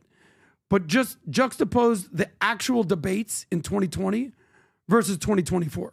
There's your evidence. In 2020, he actually put sentences together, that whole thing. Yeah. And then in 2024, he just froze and poopy pants himself. Yeah, but it was, it wasn't as bad at the end, but everybody knew. That's why they kept him in the basement. That's why he never went in front of the camera. We didn't get him in front of a camera for 40 days into the election? Like, let's not be honest. I'm sorry. Let's be honest. Let's be completely honest. They kept him in the basement for a reason, because that same decline that Jake Tapper's over here yelling about, and he's not stupid. Why do you think they kept him in the basement? Because they're protecting him because they know he was dumb. There was also that little mind. thing from China that came over here. Yeah, but hold on. Nobody else was. What do you mean? Trump was out, and everybody was out in the public. If you're going to be running for the president, I want to hear you talk. You can't run a campaign. But we all know that, like, when you walk in a restaurant, you got to have a mask on or whatever. But once you sit at the table, COVID leaves you alone. Yeah, it has respect. Or just like in the NBA, if you're on the bench, you put it. But when you're in the game, you can take it off. Makes sense. If he wanted some of the best marketing done for his book, they just did it. Yeah, Shout out to Penguin. God bless you. 2 months away, 3 months away from the book coming out, and people are already talking about it like this, way in advance. This is going to be a New York Times bestseller on day one. That's what's going to happen with this book. And he's going to make some money. So he's going to make up for that additional $5 million that they didn't pay him. This is going to make the difference. You're welcome, Jake. Yeah. Let's just stick together. So there you go. Adam's definitely not buying your book, by the way. Just so you know. So let's continue to the next story. Bezos orders WaPo opinion section to embrace personal liberties and free markets. Okay. So what does he mean by this? Okay. Let's go through it. So Bezos, owner of WaPo, announced Wednesday that the opinion section will now focus solely on personal liberties and free markets, saying, I am of America and for America and proud to be so. And freedom is ethical. It minimizes coercion and practical. It drives creativity, invention, and prosperity. This shift led to editor Dave Shipley's exit, with Bezos noting, I suggested to him if the answer wasn't hell yes, then it had to be no. While Shipley wrote, I will always be thankful for the opportunity I was given to work alongside a team of opinion journalists, the change marks a departure from Post's tradition of diverse views under Shipley and predecessor Fred Hyatt, prompting CEO Will Lewis to clarify this is about being crystal clear about what we stand for as a newspaper, not political alignment, Shipley and his farewell told staff after reflection on how I can best move forward in the profession I love. He chose to leave while executive editor Matt Murray assured the newsroom's mission remains to pursue engaging, impactful journalism without fear or favor. Tom. Well, first of all, David Shipley was basically running the opinion side of the Trump hit piece Gazette is what it was. And that's how this thing was rolling. And Bezos, for whatever reasons, and he owns it. It's his company. And people seem to think that, 10 minutes, after you're in the chair in a media job, and this is what Joy Reid was crying about. What did she say? My show had value. My show had value. Yeah. Well, it didn't have viewership anymore, and viewership is what gets the bills paid. And this thinking that people are entitled in the media that once you're in the chair, the owner of the company cannot tell you what to do or tell what's going on. And Bezos just said, look, let's focus on personal liberties and free markets. You know what personal liberty is? Free speech. Yeah. Say whatever you know what personal liberty? Freedom of religion. That's what personal liberties are, and free markets. So Bezos is saying, as the owner of this, I think that's what we should be about. And this guy says no to that, because if you go look at the history, he was just running Trump hit piece Gazette. But I love the way Bezos put it to him, because Bezos could obviously, I'm not reading into Bezos, but it's pretty clear that Jeff understood what he was sitting across. And he said, look, I suggested him, if your answer isn't hell yes, it's got to be no. You're not just going to say, yep, maybe, oh, I'm 80% there and come do this. I'm only saying you can continue in this role if it's hell yes. And I think that was absolutely solid leadership. There you go. Vinny, your thoughts? No, great leadership. At the same token, it's like, if you don't like what the CEO is doing, then move the hell on, okay? He's adjusting just like Mark Zuckerberg, just like everybody that shifted from that one side, because everybody, America, the world is tired of the BS. So he's shifting, he's adjusting. You said it, Tom. He writes the checks. If you don't like it, get the hell out. That's it. Next, because they're going down. I mean, forget about the paper. This has to do with one thing. Do you love America or not? Are you happy to be living in America or not? Are you defending American values or not? I'm so sick of America being compared to utopia. Well, in America, they had slavery. Yes, so did everybody else. The entire world. Yeah. Okay? Well, America, they have problems. Yeah, show me a country that's perfect. So here's a guy. Here's what Trump has done. It's given cover for everybody who kind of had to tap dance and walk on eggshells to be like, hell yeah, America, buddy. So that's what Bezos is doing. I mean, you don't think Bezos believes in capitalism? Of course. I mean, this guy built some of the biggest companies in the world. $2 trillion market cap. I'll tell you a quick story. So, I've been walking around, passing around these American flags throughout to people, right? Yeah. The pins. Yeah. Because I got a few at Mar-a-Lago and people loved them. And I was like, you know what? Let me go buy a bunch more. I went to a house party in Miami Beach. This was last weekend. And I just brought a bunch to give out to and people, when they get one of these things, they're like, oh, dude, thanks, man. This is awesome. Thanks. I gave it to this one girl. And she's like, I don't want that. I'm like, what do you mean? Seriously? I was like, what do you mean? She's like, I would never. I said, where do you live? She's like, I'm from North Carolina. I was like, why do you sound like a Jap from LA? That's my impression. She's like, I would never wear that. I said, give me that damn pin back. Yeah. I go, where the hell do you live now? I live in Miami. I go, why'd you move to Miami? She's like, what do you mean? I like it here. I go, why don't you move to Venezuela or Haiti or go somewhere fun. Colombia? No, because I like it here. Oh, you like it here. And what state is Miami in? Well, it's in Florida, I think. It's in Florida. Good job. And what country is Florida in? She's like, why are you asking me this? I was like, listen, chick, if you don't love America, feel free to move everywhere else. It's okay to say America has problems, but don't look at the flag. You're born in America and be like, ew, I would never. Get the fuck out of here. That's how I feel. So I feel like what Jeff Bezos is doing is basically saying, listen, if you don't like what America is and what we stand for, he literally says, feel free to leave. If you don't say, hell yes, feel free to leave. That's like someone saying, hey, here's a free pen, it's America. Say hell yes. If you're saying, no, I would never, bye. Leave. Bye-bye. Yeah. Well, listen, I actually love what's happening with him. I love what he's doing. It's his business. Now, you don't know. Yesterday, while we're at the event at Goldman Sachs, this one fellow I was talking to was a big fan of the podcast. We're actually exchanging messages right now on X. He said, when it comes down to economy, with what's going on with Bezos, with some of these other guys, he says, what's the one thing I've noticed that I'm uncomfortable about? I said, what's that? These people that are just coming on this side just because it's popular right now to do it. Will they go back to the other side? What's going to happen with those guys?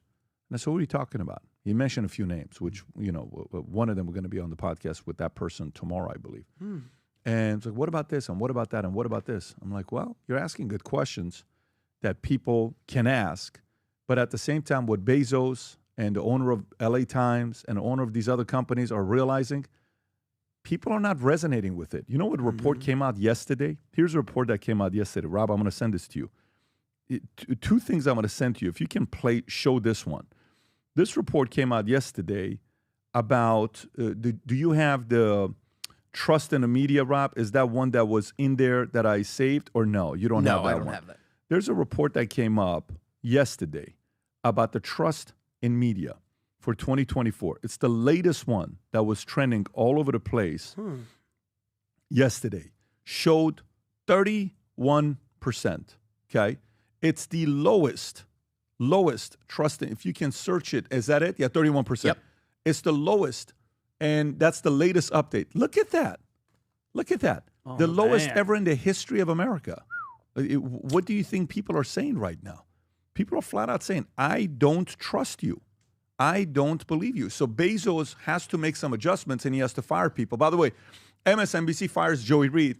The new replacement, I was watching him yesterday. I don't know if you see the new replacement, the guy at MSNBC. Oh my God, he looks like a Key and Peele, like a character. The guy in the pink. I thought it was a joke. I thought you're not I gonna thought it believe was this. a joke. I'm watching this new thing. Who's the guy? I'm watching this new thing. I'm like, what is really going on here? What is Pull this this up. whole thing all about? I'm watching this guy speak. I'm like, no, MSNBC's not learning. You know, if you type in Joy Reid replacement. I thought it was going to be Michael Steele and Simone Sanders. Let me see if I see which clip this is. Yeah, this is Joy Reid's. I found. Yeah, this was the clip. This is the replacement. Watch this, it? Rob. If you don't have it, I'll text it to you. Could you please? Yeah, this is Joy Reid's replacement. So you tell me if MSNBC has learned from their mistakes. Okay, do you think they've learned from their mistakes on what they're doing? Okay. Rob, if you can go and pull up that thing that I just sent you. This is Joy Reid's replacement. Is this a better replacement? Oh, I know this guy. Play this clip. Go for it. Watch this. I thought it was a Who is that? Juicy Smollett? Watch. Adam, go back a little bit. Go back a little bit and just watch this. Go ahead. He has a hard time running against Vice President Harris because she's a black woman. You will remember, actually, when he would tussle with the women that would ask him questions, our colleagues on the White House George Conway? reporters. You know, he held his kind of most Pause this. angry... Rob, show the other picture. And by the way, again, this is America. You can do whatever you want to do, whatever your choice is. This is Joy Reid's replacement. Yeah. So he's like the gay prince. What MSNBC said, this is what's so weird. Like, I wonder, I want to be in the boardroom just to watch. I would sign an NDA just to see how they're processing these issues. You thought this is where America wants you to go more, over Joy Reid. So we had Joy Reid, and you're going to this. Yes. So what you're saying is the Democrats want you to go further left. That's what the audience is telling you. Oh, yeah, that's brilliant. That's what they're telling you. That's what their audience Jeff is telling Bezos them. is saying America wants us to stay in the middle as much as possible. MSNBC, this new person's like, nope, I was at CNN before, now I'm at MSNBC. We're going even further. By the way, guess who just announced that they're retiring next year from Disney? Who do you think just announced that they're retiring from Disney next year? Our friend Kathleen Kennedy. Just announced that she is expected to retire this year. Do you think that's retirement? Or do you think that's the board saying, Kathleen, bye-bye, you need to make an announcement that you're stepping away? And you can say it's a season of your life that you want to go spend time with your family? Do you think Disney is making this decision because they're realizing how many flops they've had back to back to back? And they got to change because the audience who are parents are sick of it. What did Bill Maher say yesterday? Can you pull up Bill Maher's clip yesterday and we'll go just right into the Bill Maher clip? Talk about the trans Yeah, issue? Bill Maher said that this is the part. So I love what Bezos is doing. Good for you because business forces you to make better decisions. This is what Bill Maher said about if Democrats keep going this way, they're going to lose their audience. Go for it. Go ahead and play this clip. I think in most of America, they did that in schools. I don't. But I think in enough of them, in enough far left places, they did constantly have this idea in the minds of children that maybe you're not in the right body. I mean, the New England Journal of Medicine advocated for taking sex off of a birth certificate, I believe. It was like you're assigned sex at Assigned sex at birth. Assigned. Yeah. You're assigned. I think that's right. I was assigned it by my dick, okay? When yes, and again, to tell Here you go, kids Tom. it doesn't Okay. always have to be and isn't always the default setting, but that's a different mentality than they put in the minds of kids. And that's why this debate goes on. And the fact that you think, or a lot of people on the left think that even if you just have this debate, it makes you a bigot. You just have to roll over. That was, you asked about the Biden administration. That was their position. If you even question this, you're some sort of a bigot. And this is new science, and it has to do with children. And it's not going to look good in the future, that position. Can I just respond to something? Now you can. Now I can respond? All right. Can I you gotta just... go. All right. Let's just I do... said There's my a piece. lot. You definitely said your piece. Just say your bullshit while I'm What's this lady's name? Just stay for 1 second. Okay, I'm kidding. Unbelievable. I'm kidding. All right, no, I know. Okay. A lot of things saves there. America. Gotcha. First of all, oof. Can't even say anything. He's stuck. This is going to sound move on. This is Positive America? Yes. For a long That's time, what I don't like them, but they want to put us on this one. Older Get outta gay here, people bro. are Look at the top recruiting right. See what he kids says. to be gay. And they wouldn't really be gay. It was they were being recruited, they were being groomed, that they were being drawn. That was their conservative position. The Christian right position for a long time was the reason you didn't want to have gay teachers is they're going to recruit. Okay, you can stop it. I'm trying to see where he's going with this. So what Bill said is, if Democrats, let me just read this title to you. What does he say? What page is that? Democrats will lose every election without shift on trans issues. Every election. I mean, this is not like a thing that he's getting it. Guys, you're going to continue losing. The family is not supportive of you. Guess what MSC proved to be? MSNBC. They're not adjusting. Bezos has proven he is adjusting. Zuck is proven he's adjusting. Quite a few different outlets, they're proven they're adjusting. When you look at news commentary, TV shows, when 507 out of 507 most viewed shows of the year in 2025 are all from Fox, what does it tell you? You know how easy it should be for Democrats to start a show now? Because you have an enemy in there. You should perform better. How the hell are you not? Because maybe your ideas suck today. I don't know. Maybe they do. And you can't even get Bill Maher to agree with you. And Bill Maher is one of your biggest spokesperson. He is your press secretary. One of them, you've lost him a little bit. So, yeah, kudos to Bezos to be where he's at. Anyways, let's go to the next story here. Rob, I want to send you this. I saw this chart from Visual Capitalist. None of you guys know I'm going to be talking about this. But I want to ask you why, okay? I want to ask you why, and I want everybody here to ask why. I love these Visual Capitalists whenever they come up with some of these charts. Rob, I just send it to you if you can pull it up. This is a very, very weird chart. We've talked about this before. How did we get here? How did this happen? Look at this. Where's the chart? Can you show this chart? So this is single mothers in America by ethnicity. Most of 7.3 million single mothers in the U.S. are in their 30s or 40s and lack a college degree. The average in America is 21% of all mothers are single mothers. African American is 47%. Hispanics, 25%. White, 14%. Asian, 8%. Tom, why do you think this is? Because of a breakdown of the family in cultural segments in America. It's as simple as that. That's not a racist statement. That's a statistical statement. When you look at the amount of incarcerations and you look at what's happened to the black family in America, it's a tragedy. It's an absolute tragedy. And you know what's even more amazing to this is that 47% of the single mothers in the black, 47% of the mothers in the black community are single mothers. I think that's what this is saying. Yeah, that's what this is saying.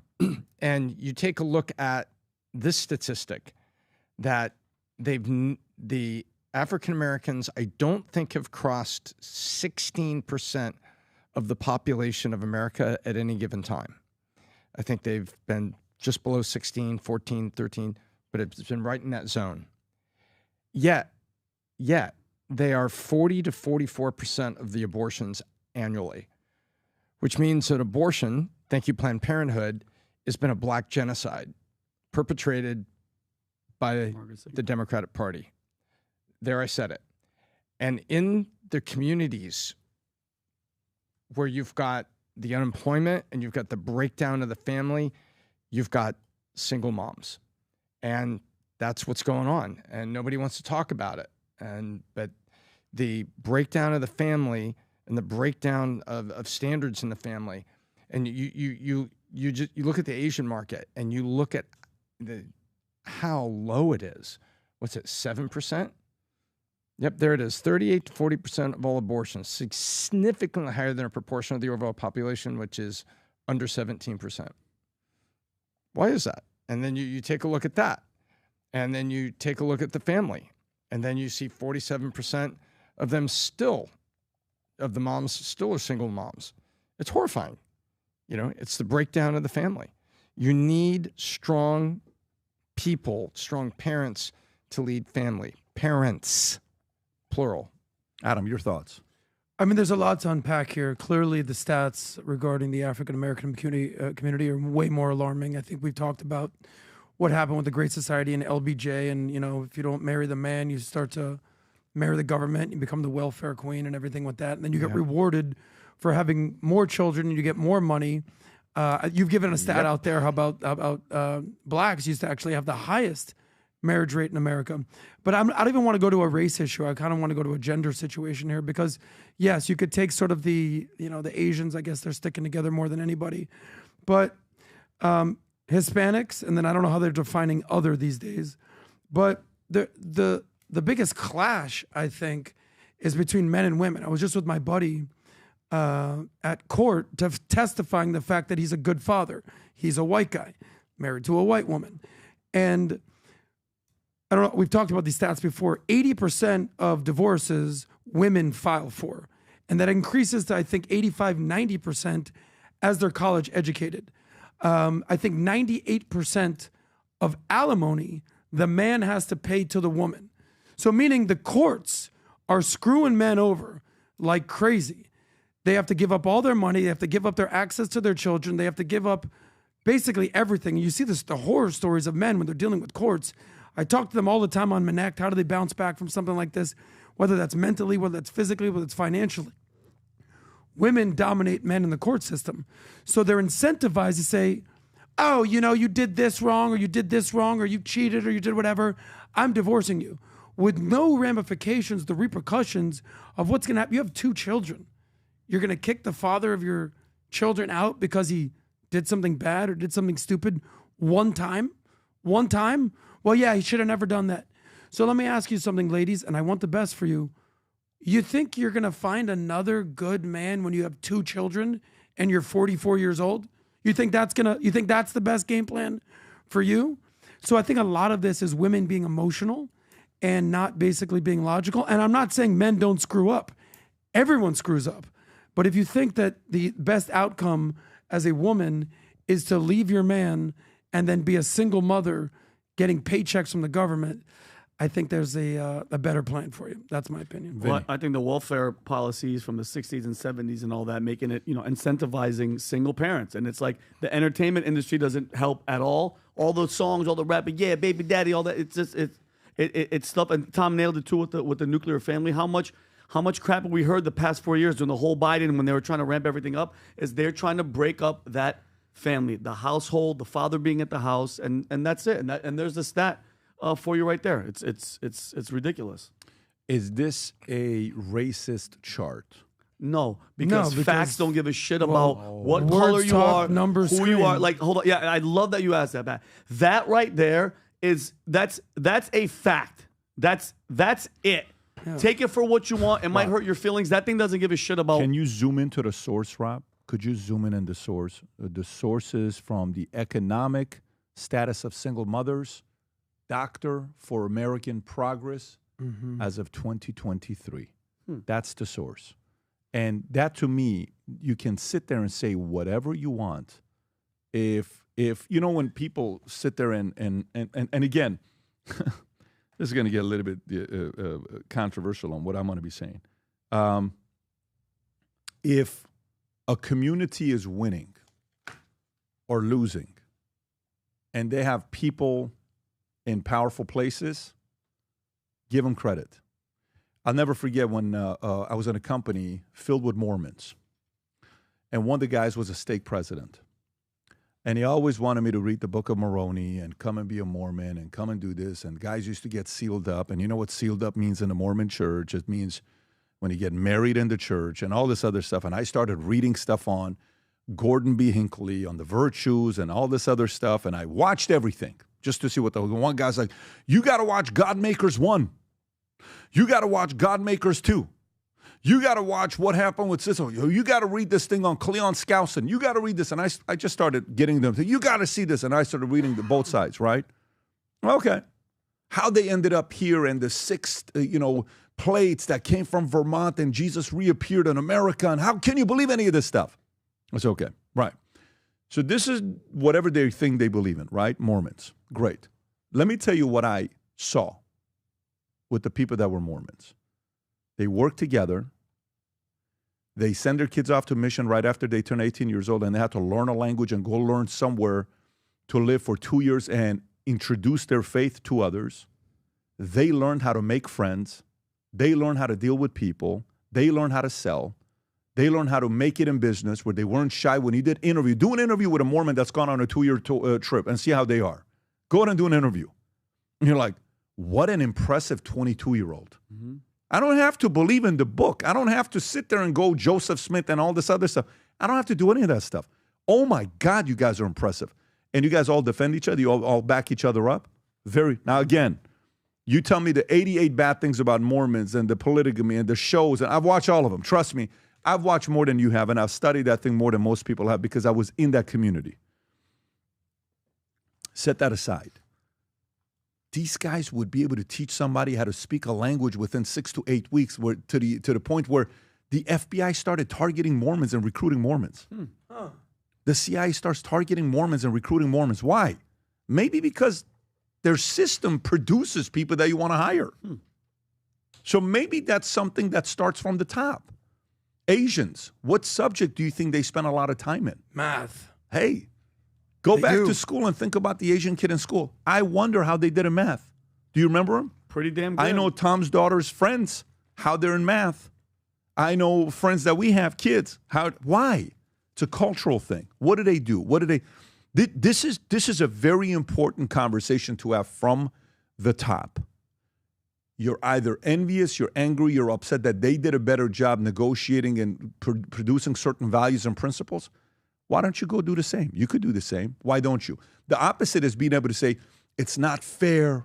It's the white man's fault. It's systemic this, it's systemic that. You can say that all you want. This coming from a Middle Eastern, from Iran, that's came here,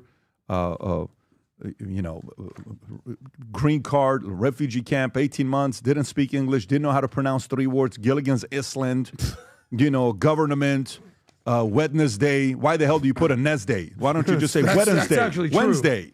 Why do you make it so hard? Write all these other words. It's pissing me off till today, right? Lasagna? Yeah, lasagna. I didn't do the lasagna thing because we've always said lasagna. But the point I'm making to you is, this is on the values from the top of why this is happening. You can take the victim card and do that all day long, or you can choose to lead. And the data will always prove you right or prove you wrong. It's never going to lie. Yankees haven't won since 2009. You know how many times I hear from people talking shit about the Yankees haven't won since 2009? We won, just 28, 20 or something. Yeah, but you haven't won since 2009. Why haven't we won since 2009? You get judged on that. The Dodgers have been winning left and right. Why have they been winning? They probably have a good management team. They're probably doing certain decisions right. They're probably playing aggressive. They're probably spending money to go out get the right guys. Why? You can be a Yankee and a diehard Yankee fan and talk about it, but if your data doesn't prove you right, what are you going to do? Right? What are you going to do? So, anyways, I saw this mess. By the way, I'd love to see if there's Middle Eastern, if there's Indian, if there's every other thing in here as well. That's the whole other what they threw in, which is... Yeah, but I want them to be specific on the other side. Can I say why I think this point is so important? So, you talked about the Mormons, you talked about the Asians. Well, I'm Jewish. We understand like Jews stick together. Thank you, Tom. But, I've dealt with this, and this is something, you remember what Snoop, when he called out the African-American community for voting for Trump, this would have been in 16 or in 20, what he said. And then there's this guy, Pastor Jamal, who basically says, if you're a black person who supports Donald Trump and goes to the White House, you're a coon or you're a runaway slave, what have you. Now, what percentage of African-Americans or blacks vote Democrat, Pat? 80+%? What's the number? That's high. It's a high number. Okay, so it's above 80%. That used to be 92. It's like 82% right now. So what do you think the percentage of Jews who vote Democrat is? A majority, 65. Okay, so it's 67%. 2/3, 1/3. Okay, so it's 80%. So it's not a far delta between the Jewish community and the black community. Do you know how much hate I got? You think I get hate from our chat? Like, oh, Adam's this, Adam's that. My own personal chat, my friends who are Jewish, told me. I can't even believe you would vote for Donald Trump.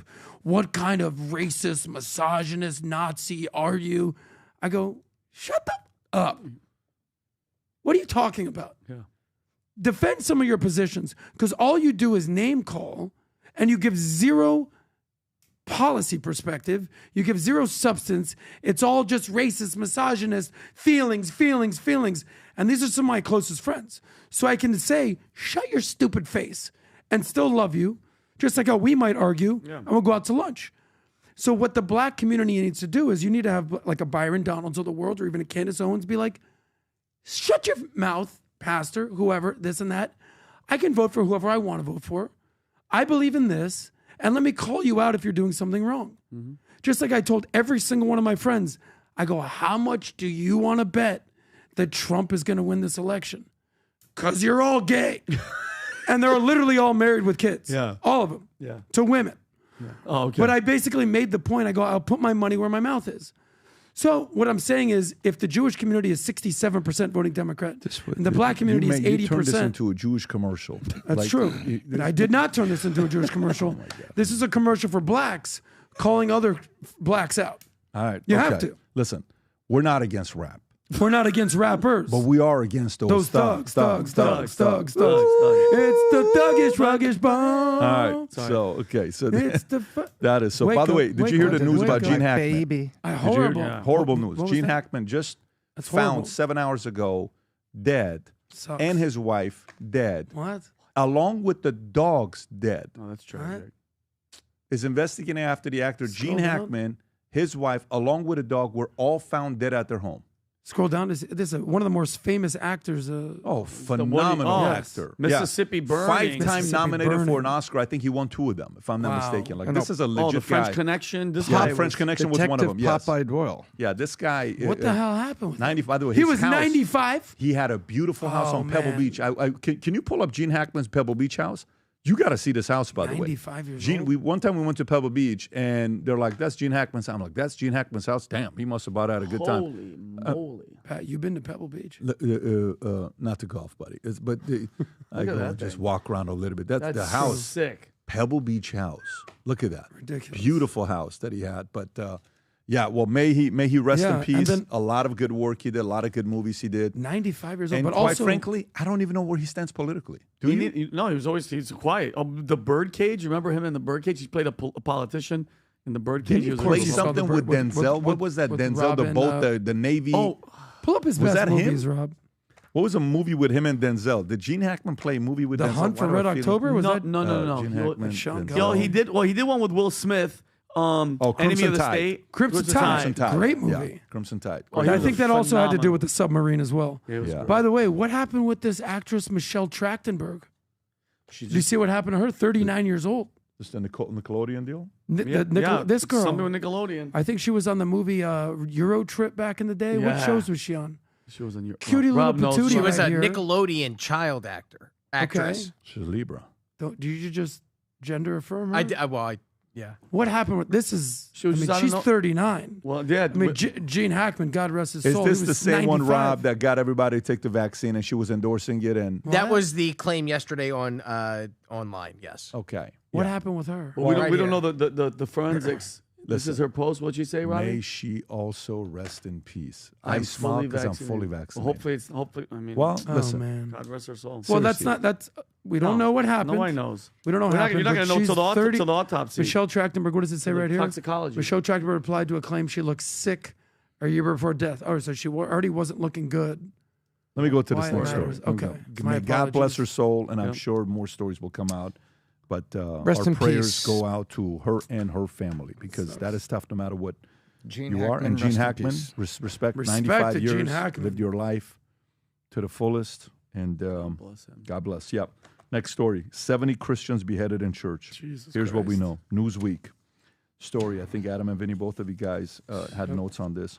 70 decapitated bodies were discovered in a Protestant church in DR of Congo, with sources suspecting the Islamist militant group Allied Democratic Forces, ADF, an affiliate of the Islamic State, ISIS, Open Doors, an organization that supports prosecuted Christians, reported that the victims had been taken hostage before being tied up and decapitated with knives on February 12th. Military administrator Alain Kiwaba confirmed an ongoing investigation while the United Nations Organization Stabilization Mission in the DRC has not yet confirmed the attack sparked international outrage, with Hungarian officials Tristan Azbej, State Secretary 48 of prosecuted Christians, stating horrified to learn about the 70 Christian martyrs beheaded by terrorists in a church in Kasanga, DRC. Hungary stands in solidarity with the persecuted Christians. Vinny.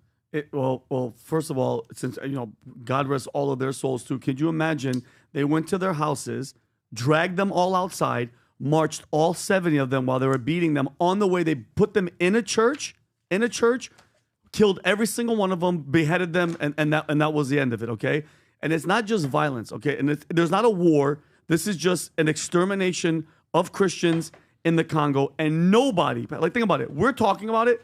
Nobody's talking about it. It's not headline news. We had to search and look for this story. It's not breaking. There's no presidential address. There's no a global outrage. Just silence. Why? Because Christians aren't a protected class in the eyes of the media and the global elite. Think about that. 70 people marched, brought into a church, and freaking murdered. If it was any other religious group, if this was an LGBTQ activist in a different faith community, headlines would be screaming that it was a genocide. But that 70 Christians beheaded in a church, nothing to see here, Adam. You don't mean you do that. But the ADF have been terrorizing Christians, guys, in the Congo for years. Humberto has been talking to me this since he's gotten to valuetainment, and nothing. They burn villages, they butcher entire communities, and yet the world does absolutely nothing. And the UN is a joke. Okay, Western governments, joke. Nobody does anything. And the same people who virtue signal human rights, every chance they get nowhere to be found when Christians are being wiped out. It's so freaking weird to me. And meanwhile, we're sending all these billions and billions of dollars to Ukraine, and Christians are being literally massacred in church, and nobody, no action, nobody. And this is what real war of faith looks like. And the silence, that's proof of it right there. What do you think, Tommy? Well, all right. Well, this is, when I saw this headline, I was like, you can't just gloss over these headlines. Like, the next story was economists are starting to worry about Trump's recession. The previous story was about Zelensky. 70 Christians beheaded? With kids, Adam. Yep. In church? What we know? Vinny, who do you think did this? Bad guys. But do we have any idea ISIS of who tied did it? Congo. Hold on, what? They know who did it? Yeah, of course they do. What do you mean? Who did it? Did you not read the story? No, tell me who did it. ISIS-backed, hold on, I'll read it for you right now. Yeah. ISIS-backed terrorist group stormed the village, and they ripped women. Oh, here it is right here. In the Republic of Congo, suspect that Islamic militant jihadist terrorist group, an affiliate of ISIS. Oh, okay. Because I don't know about you, when I hear beheadings, there's only one group I think of. And it's not Jews, it's not Catholics, it's not Protestants, it's not Hindus, it's not Buddhists. It's Islamic jihadism. Are we just going to beheadings, guys? What are we talking about? By the way, this is horrible, Christians. But I'd have just as much outrage if it was Buddhists, Hindus, Druze, Christians, Catholics. We're beheading people, guys. Yeah, but you didn't. But what kind of barbaric behavior is this? Yeah, but why have? Well, here's my point is, Adam. Why isn't this headline big time news? If it was Jews, Adam, it would be on the headline of. If it was anybody else, it'd be the headline news. Why is it when it's Christians? I get the point that you're making. Why is it when it's Christians, children march to a church and dude? Let me show you something, Vinny. That drives me Rob, crazy. I think I sent you an image. That gets me crazy. Here's the problem. I say the thing all the time, no Jews, no news, but it's also no... well, it's Christians. Okay. Do you know that these conflicts are going on? Everyone you hear about Gaza, what's going on in Gaza? Oh my God, Gaza. Oh my God, Gaza. Okay. Then you hear a little bit about Russia, what about Ukraine? Guys, those wars pale in comparison to what's going on in some of these countries. Do you know what's going on in Sudan? You see what's going on here in the Congo? You see what's going on in Yemen, the civil war there? They don't talk about it. In Haiti, in the Western Hemisphere, right here, there was a guy basically eating humans, burning them. So the world is crazy, but the news likes to pick the stories that get the views. Yeah, but guess what? We have the resources to take out fucking terrorists, okay? with freaking Vinny, these people let me ask you a need help. question. Let me They ask you a need help question. and they're not getting anything. You go on Piers Morgan how often? Maybe twice a month. Okay, so you're there and you've done how many shows? At least a dozen. At least a dozen. Okay. How many times have you guys discussed Israel, Gaza, Palestine? A lot. Well, when it's hot in the news How many- all the time. okay. Well, yeah, especially in that How many time with times? October 7th and stuff, a Okay, lot. a lot. How much, guys, have you talked about Russia, Ukraine? A lot. How much have you talked about Sudan and the Congo? Barely ever. Well, there you go. Yeah, well, I mean, it's not my show. Well, that's my point. Well, yeah.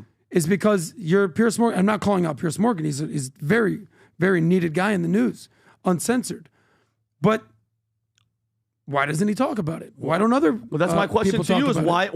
why is the Because Christian some things faith are not just protected? Nobody it's gives not a shit even just about about us. Christians. It's about what's going on in Africa. Yeah, well, Because guess what? the people are getting beheaded, Yeah. and they're like, just another Tuesday. Yeah. And well, guess what? nobody calls out basically the Well- source of what this problem is, and it's extremism. It's extremism. Yep. It just happens to be Islamic extremism in this case. If Christians are going around chopping people's heads off, I'd be calling them out too. Of course. I know you would. So- I'm just saying this is ridiculous. We're the most non-protected class, Tom. You're exactly right. If it was, Anybody. LGBTQIQ asterisk exclamation point, it'd be headline news. The Babylon Bee or whatever it was ran a parody that took a lot of heat where they said, ISIS kicks off Gay Pride Month with reception at the top of very tall building. Yes. And they took, everybody knows that Babylon Bee is parody. Everybody knows that, but they took so much heat for that. You know why? Because it was a little too close to absolute truth. Yes, I agree.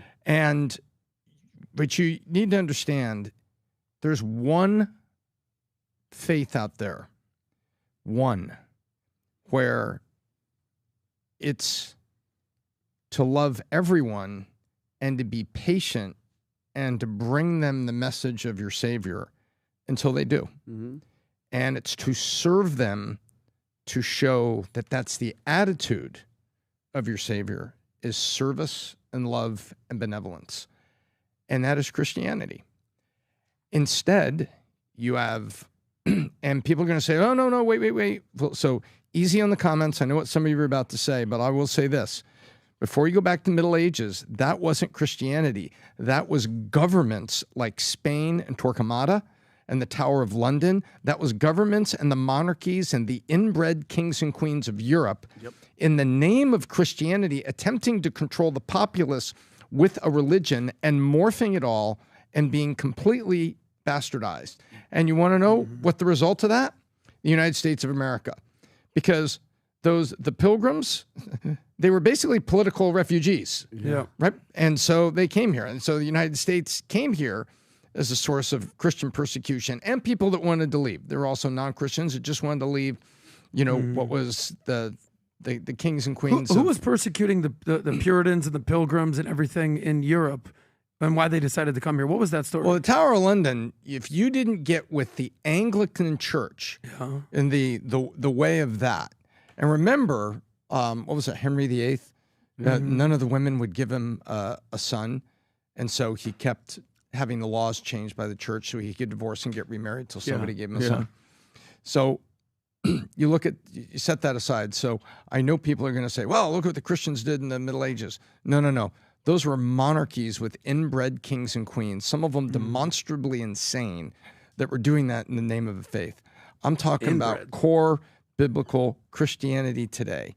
It's a message of love and forgiveness and salvation and being patient and loving to your enemy and your persecutor in hopes that they will see the light, for that Savior. That's what it's all about. God bless. There's one religion that does that.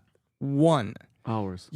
And well, they just got beheaded. I just say is all the rest of them have a pretty aggressive view of their, enemies, right? Yeah. And then Christ says, great message. Everyone's your neighbor. Great message, Tom. Let's go to the next story here. Is progressive YouTuber Destiny accused of revenge porn? Okay. This is Adam's guy, right? So let me go to this one here. No. So Let's Destiny. not go there. 36 years old, known a.k.a. Steve Bonnell II. Bonnell, yeah. Stephen Bonnell II has been accused of revenge porn by 4 women, including Twist streamer Pixie Love. Really? Who sued him for you didn't know about that? $2.1 million, claiming he leaked their sex tape without her consent, leading to over 78,000 views on porn sites. Another woman, Claire Cherry, filed a police report alleging he shared an intimate audio recording of her without consent. The lawsuit also names 2 other women, Bonnell's ex-wife, Melina, and another streamer, Statistica, stop it, who publicly alleged that Bonnell released public content of them. Pixie's lawsuit, filed in Miami's federal court, cites text messages where Bonnell allegedly admitted to sharing the video, telling her, "I'm super sorry. There's literally no excuse." She claims the leaks left her suicidal, writing, "My dignity, peace of mind, and hopes for the future were stripped away in a matter of seconds." Bonnell later denied his guilt, claiming the leak happened without his knowledge, but Pixie alleges he has a pattern of sharing explicit content of women without their consent. Vinny. First of all, and by the way, we know Pixie. She's been on the podcast a couple of times. I mean, Amy knows her. Amy was going to dig deep on this story. She's probably going to do it for Unusuals. But Pat, this guy, the moment I met this guy, just the most, like squirmy weasel, just married to a girl, but still just a cuck of a freaking guy, which, by the way, there's videos of this guy. Somebody tried to send it to me. I didn't want to open it, of him literally giving a Hummer to somebody, and they were saying that allegedly it was another guy that's in the media space. But this is what you get. This is another self-righteous, loudmouth, Trump-hating. Remember, Tom, what's that saying? The ones that always point, it's always these guys that are always the guilty ones. What is it? Is there a saying about that? Well, there's a... Whenever you point a finger at somebody, there's 4 pointing. Yeah, and he loves to lecture everyone about. Well, the political thing says, beware of the liberals that accuse you first of what they're already doing. Yeah, exactly. So he built his whole brand on these debates. He's trying to be smart. There's moral superiority. He is, my opinion, he is that guy, because a lot of stuff leaked online, Pat, were like text through her that she posted, where he's basically admitted to all of it and saying that he was once you're apologizing and once you're doing all that, you're admitting guilt. And I wouldn't put it past somebody like that. Do we have a clip or anything like that? What is that? This is just archive footage. This is a clip of Destiny in case people aren't familiar with who he is. This is him talking about gay people and black people, in which he uses racial slurs. And No, don't play that. No. Oh, but he's that. By the way, he's that guy. He's a disgusting person. And and by the way, lately I even said it to Amy. I was like, bro, he's been kind of quiet. I haven't heard anything about. And then she was like, oh yeah, because this is what's happening. I hope he disappears. I hope he does that. I hope he has to pay what he has to pay. And if there's any way for him to go to jail, I hope he does. He's a disgusting human being. Well, I know Destiny very well. I mean, he's been on PBD podcast. He's been on Soscast multiple times. Pixie has been on my show, I don't know, a dozen times when I was doing my show. And this guy's debated Ben Shapiro. He's been on Lex Friedman. Like, what I'll say about Steven or Destiny is there's a difference between being smart and wise. He's not an idiot. He's a smart guy. He's well-read. He's got opinions. He's a good talker. He's a good debater. But being wise is a different conversation we can have about him. I think he's done some things that are very questionable. You know, everything that happened with his ex-wife, Melina, and I don't know what happened there. You know, anytime that you're in an open relationship with a woman, but you're also into men as well, and she can do what you want to do. But you're not gay. Let me tell you something. That ain't going to work out too well. Now, I literally, just because I haven't been in this world and really since the election heated up, so it's been 6 months since I've really done anything with any of these guys. I genuinely have not kept up with any of them. What I do know is Pixie's an absolute sweetheart of a girl. Yep. I don't know what she did. So she did something with him? What happened? Well, allegedly he was recording and taking photos of her. I think with her okay, but then he started sending them to people. He started posting, and then one of them leaked online. They were hooking up, or what were they doing? He was hooking up. I think he was dating her. And he's like, I want to take. No, well, hold on. If you're dating someone and they're like, hey, listen, yeah, take a photo, and imagine sending it to other people, and then they're gonna share it online, bro. This is 2025. If you send something to someone, trust me, they're not the only one that's going to see it. So he sent it to people, allegedly. If he did this, that's a total scumbag move. But what I will say is this, because I've seen him out there. He lives in Miami. Like the progressive leftist crew, there's not a lot of them. Like when I tried to host debates, on Soscast, I was like, all right, we've got 1,000 conservatives in the bullpen that I could call, and like Destiny and a couple weird chicks that I could bring on. It was very hard to do. But they look at him like he's the man. He's the guy. Mm-hmm. He's the leader of the crew. You know, I could say some positive things about Destiny, but being a leader wouldn't be one of them. But he ain't scared. Like, he's been on Fresh and Fit. He's challenged people. I understand that. Like, he ain't like scared to debate. But there's a difference between being scared online or tough online versus in real life. Nobody thinks he's tough in real life. But if he did do this, I have no clue. I've been following this. That's a pretty dirty scumbag move. I'll never forget, I was at this soccer game. Me, Tikrin is standing next to me, and this father comes up to me and saying, you're the guy that had Andrew Tate. I'm like, yeah, I did. And so I'm like, can I watch my, who's your son? He's on the other side. Watch your son play. They're playing against each other. Mm-hmm. And so Tikrin had come to visit me, and I'm talking to this one producer of a movie because we're talking about a movie with each other. He came down there from Palm Beach. He was at Mar-a-Lago for an event, and we're sitting there talking. And this guy wouldn't stop chirping. I said, what is it with you, guy? Yeah. I said, so let me ask you, who do you like? He says, I like Destiny. I said, great. I said, would you rather have your son grow up to be Destiny or to be Tate? Both Easy are question. extremes. Yes. Oh, yeah. Both are very extremes, right? He says, oh, any day of the week, I would rather have him be Destiny. I said, great, then that's what we defer. Very simple. I'm not comfortable with a man being a hero to other men, saying, yeah, if my wife wants to hook up with another man, go ahead and do it while you're doing a video and then behind you, she's dancing with somebody else. We don't need that as an example and a hero to other men, okay? Well, what about this and what about that? I said, you can say whatever you want, buddy. Go for it and say whatever you want. All I'm saying is, this is not an example. You're a father. Yeah. You're in your late 40s, early 50s. You want that guy to look up to that guy? So this guy is very good at poking, offending, and getting under your skin. That's his gift, okay? Mm-hmm. The way he does it is different than the way Trump does it. Trump does it in a very unique way that gives him the edge. This guy does it, he wants to intentionally be obnoxious. That's his playbook. Is he well-read? Does he know this stuff? Does he get eyeballs? Does he do all that stuff? For sure he does. Is he a good communicator? For sure he is. I'm not going back to this. I'm moving to the, no, you're not going to say nothing for 30 seconds. Okay. So all I'm saying is I'm moving on to the next story because your 30 seconds is 7 minutes. So Luigi Mangione begs fans to stop bombarding him with photos in jail.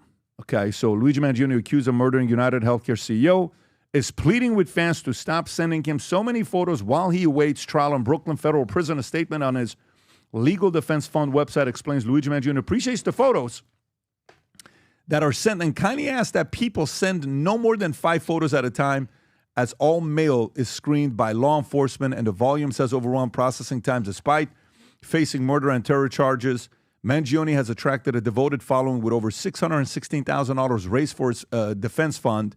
His lawyers are very happy about that. And letters flooding in from across the country and around the globe. In a statement, he said he is overwhelmed by and grateful for everyone who has written me, and noted that the support has transcended political, racial, and even class divisions.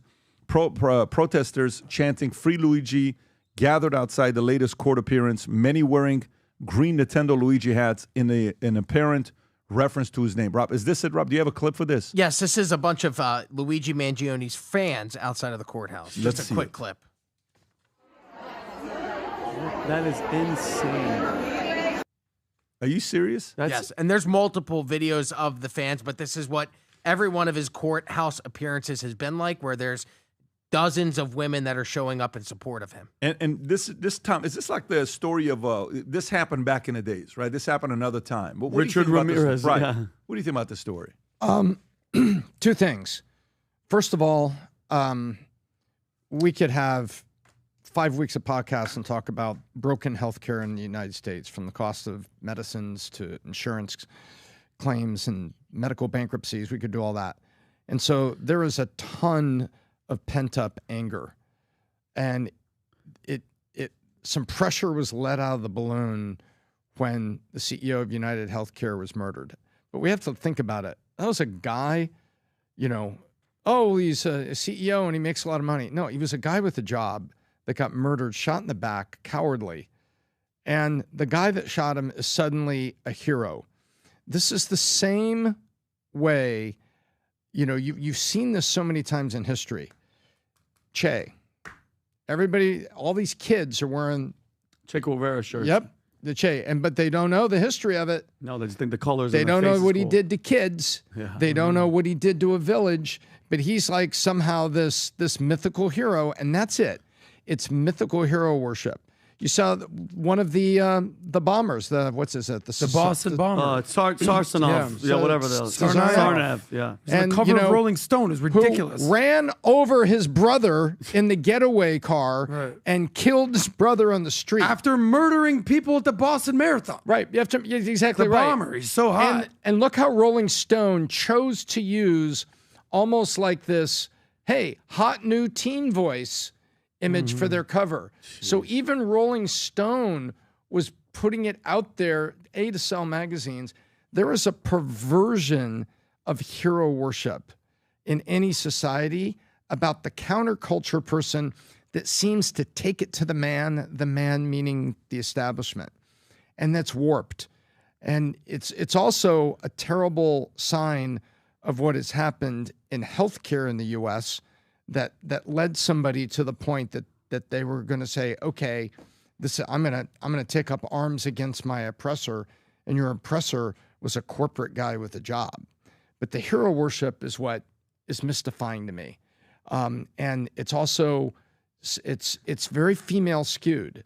When you saw the response to this guy, and it's just I don't get it. I mean, literally, I logically process it, but I don't get it. It's just crazy. It's like women, like the girls that are there, like, what are you trying to expect? Like with Jeffrey Dahmer and all that, he was getting girls that wanted him and married him. It's like, bro, the guy was eating people. And I guess, you know that saying that girls just like bad boys? Like Richard Ramirez was the Night Stalker. He would murder and sexually assault these women. And I don't know what it is. They don't want the nice guy. They want a bad boy, murderer, serial killer. And that's what turns them on. And dude, what was his name that got married, Pat? Ted Bundy got married in jail, didn't he? Mm-hmm. I think Ted Bundy, let me check really. Yeah, he's serial killer. He got love notes and married Carol Ann Boone while he was on death row. He also claimed to have a Christian conversion in jail and released information about murders in cases that had never been tried. Wow. You know what I'd love to do? Yeah. I'd love to see all those women that show up to Luigi's Mangione, whatever. Yeah. I'd love to pay him each $100 to come out, focus group, bring 500 of them out, and have them stand up one by one, tell the relationship with their father. Yeah. One by one. Tell me the relationship with your father. And then you're like, oh, okay. The man whom you love left you, wasn't there, didn't care about you. So your entire life, you're trying to fix men to love you, to pursue them. This is why a father plays a very important role in any person's life. And especially if we want to lower crime, stupidity, depression, anxiety, any of that stuff, recognize fathers that stay there to raise their kids. It's not an easy job. These fathers deserve, Medal of Honor for doing what they're doing. Because in a place like this, where the entire system is there to defend women, fathers who sit there to say, I'm going to make sure I do my thing with my kids, we have to recognize them. And especially mother and father, husband and wife that choose to raise their kids on proper values, they deserve recognition. They don't have to be millionaires. Some of these guys make 40 grand a year and 80 grand a year, household income 120, but they're doing their best to be a good father, a good mother. I would love to interview every one of those girls that's out there waiting for Luigi Mangione. Let's do a group podcast with 500 of them. One by one, I'd go interview every one of them if they're willing to be honest. If they're willing to be honest. And we'd be able to verify it if they're willing to be honest. Because only a person that has got issues is going to show up and think that's their hero. That's the man to look up to. Adam, thoughts? Well, I've spoken with a lot of these women in my day, and a lot of them have daddy issues, and a lot of them hate men, and a lot have been told that they don't need a man, and a lot of them are basically told that the future is female, and they're very emotional, and they're not exactly logical actors. I mean, they're going and Is he in jail? Where is he right now? In jail, obviously. Yeah, he's locked so up. they're going to his court appearance and basically no bail. Yeah, he's a murderer, and they're basically singing his praises. I don't know why women are obsessed with murder mysteries and crime documentaries. I think Pat's onto something. I think a lot of it has to do with daddy issues. You know, there used to be a famous phrase: a dad's number one job is to keep his daughter off the pole. These days, part two to that is keep your daughter away from the feminist movement. So because part of the feminist movement at its core, you talked about Che Guevara or what's going on here with the Tsarnaev brothers, is a deeply, deeply anti-capitalist, pro-socialist, pro-communist movement. Like if you Google Karl Marx and cool pictures, there's cool pictures of Karl Marx, who I would say not even inarguably, I would say definitely one of the worst humans to ever live for society. Like how many people have died, whether it's Mao, whether it's Stalin, whether it's Hitler, wherever you want to kind of put into this socialist agenda, hundreds of millions. So, but he's cool now. This is the guy. So, there's a, not me, but there is a movement out there that people talk about, like Pearl Davis and some other women. And they basically say that women shouldn't vote. I'm like, why do you mean that women shouldn't vote? Women should have the right to vote. Of course they should. And she's a woman. She goes, no, way too emotional, way too ridiculous. This is some of the evidence as to pointing out why maybe some single women shouldn't vote. Let me just tell you what just happened. Rob, can you check to see if that's true? So Andrew Tate and Tristan Tate are coming to Florida. Okay. They're on a flight. All right. DeSantis apparently just said this about them. Okay. This happened? If this is true, this is very interesting. Go ahead and play this clip, Rob, if you could. I want to hear this out. Go ahead. Is he welcome here? What the state do to send back to Romania or whatever? We have no involvement in that. I read about it through the media. Clearly, the federal government has jurisdiction, whether they want to rebuff his entry into the United States, and I have confidence that whether it's Pam Bondi or Kristi Noem, that they will be looking at that. I do know our Attorney General, James Uthmeyer, is looking at what state hooks and jurisdiction we may have to be able to deal with this. But the reality is no, Florida is not a place where you're welcome. With that type of conduct in the air. And I don't know how it came to this. We were not involved. We were not notified. I found out through the media that this was something that was happening. Okay, guys. What does that mean? They're not allowed in the state of Florida? No, what does that mean? Yeah, that doesn't make sense. Are they wanted for anything? Are they allowed? Well, in Romania, they are. No. What I'm saying is, are they allowed? First of all, I think that's ridiculous. Like they haven't been. This is a Romanian situation. And you're just saying that they can't come to America? Like you can't what's been happening is behind the scenes, I think the Trump administration has been advocating for the Tates. And I think breaking news this morning, they were allowed to finally leave Romania and they got on a private jet and apparently they were headed towards Florida. I saw Fort Lauderdale. So this is, I know some people in Fort Lauderdale. Apparently now DeSantis is basically saying he's going to turn away the flight. Pat, what are you seeing? Yeah, look, what can he do? The way he was making it seem like is, so I'm trying to see what the angle with this is. Yeah, like what? Okay, Daily Wire CEO Jeremy Boring. Yes. Yeah. He just said this. I don't know what this has to do with that. If you want to pull it up, and they are very close to the DeSantis camp. They're not Trump guys. They're DeSantis folks, I believe, based on what I've heard. The way conservatives and conservative organizations respond to Tate arriving in U.S. soil will tell you everything you need to know about them. Any organization or host who embraces them is engaged in far worse than simple grift, though it is that Andrew Tate is the enemy of any traditional American conservatism. So I'm not surprised that DeSantis and these guys have the same position because they're very similar. These guys were not for last minute when they had Trump that became the face and they knew Trump was going to be winning. Who knows? Maybe they're in communication. What do you think? You guys supportive of this? Are you commenting on this? I don't know. Maybe the person that asked the question, maybe they have nothing to do with each other. It is what it is. Tate's always, when they would do interviews, they were not comfortable coming to the States. Now, if this is going on, I don't know the legalities of what's going on with them coming out to Florida. I'm actually surprised of anywhere they choose to go. If you said, all right, the Tates are finally allowed to leave Romania, put your money on where they're going, I would say Dubai. Because Tate's has mentioned that before, right? Yeah, definitely not UK. Well, definitely not listen, UK because I think there's some charges there. But good for them. They're free. Do you think Trump is going to do something to Tate? I think he's helped him. He get was free. just with Alina Habba. Yeah. Trump made comments about Tate. Can you read the comments about Trump on Tate? You know, type in Trump on Tate. Yeah, Trump on Tate. And Tate has been very And complimentary. this was of Trump. recent of the comments that was made, I think. So can you find what Trump said on Tate? What did...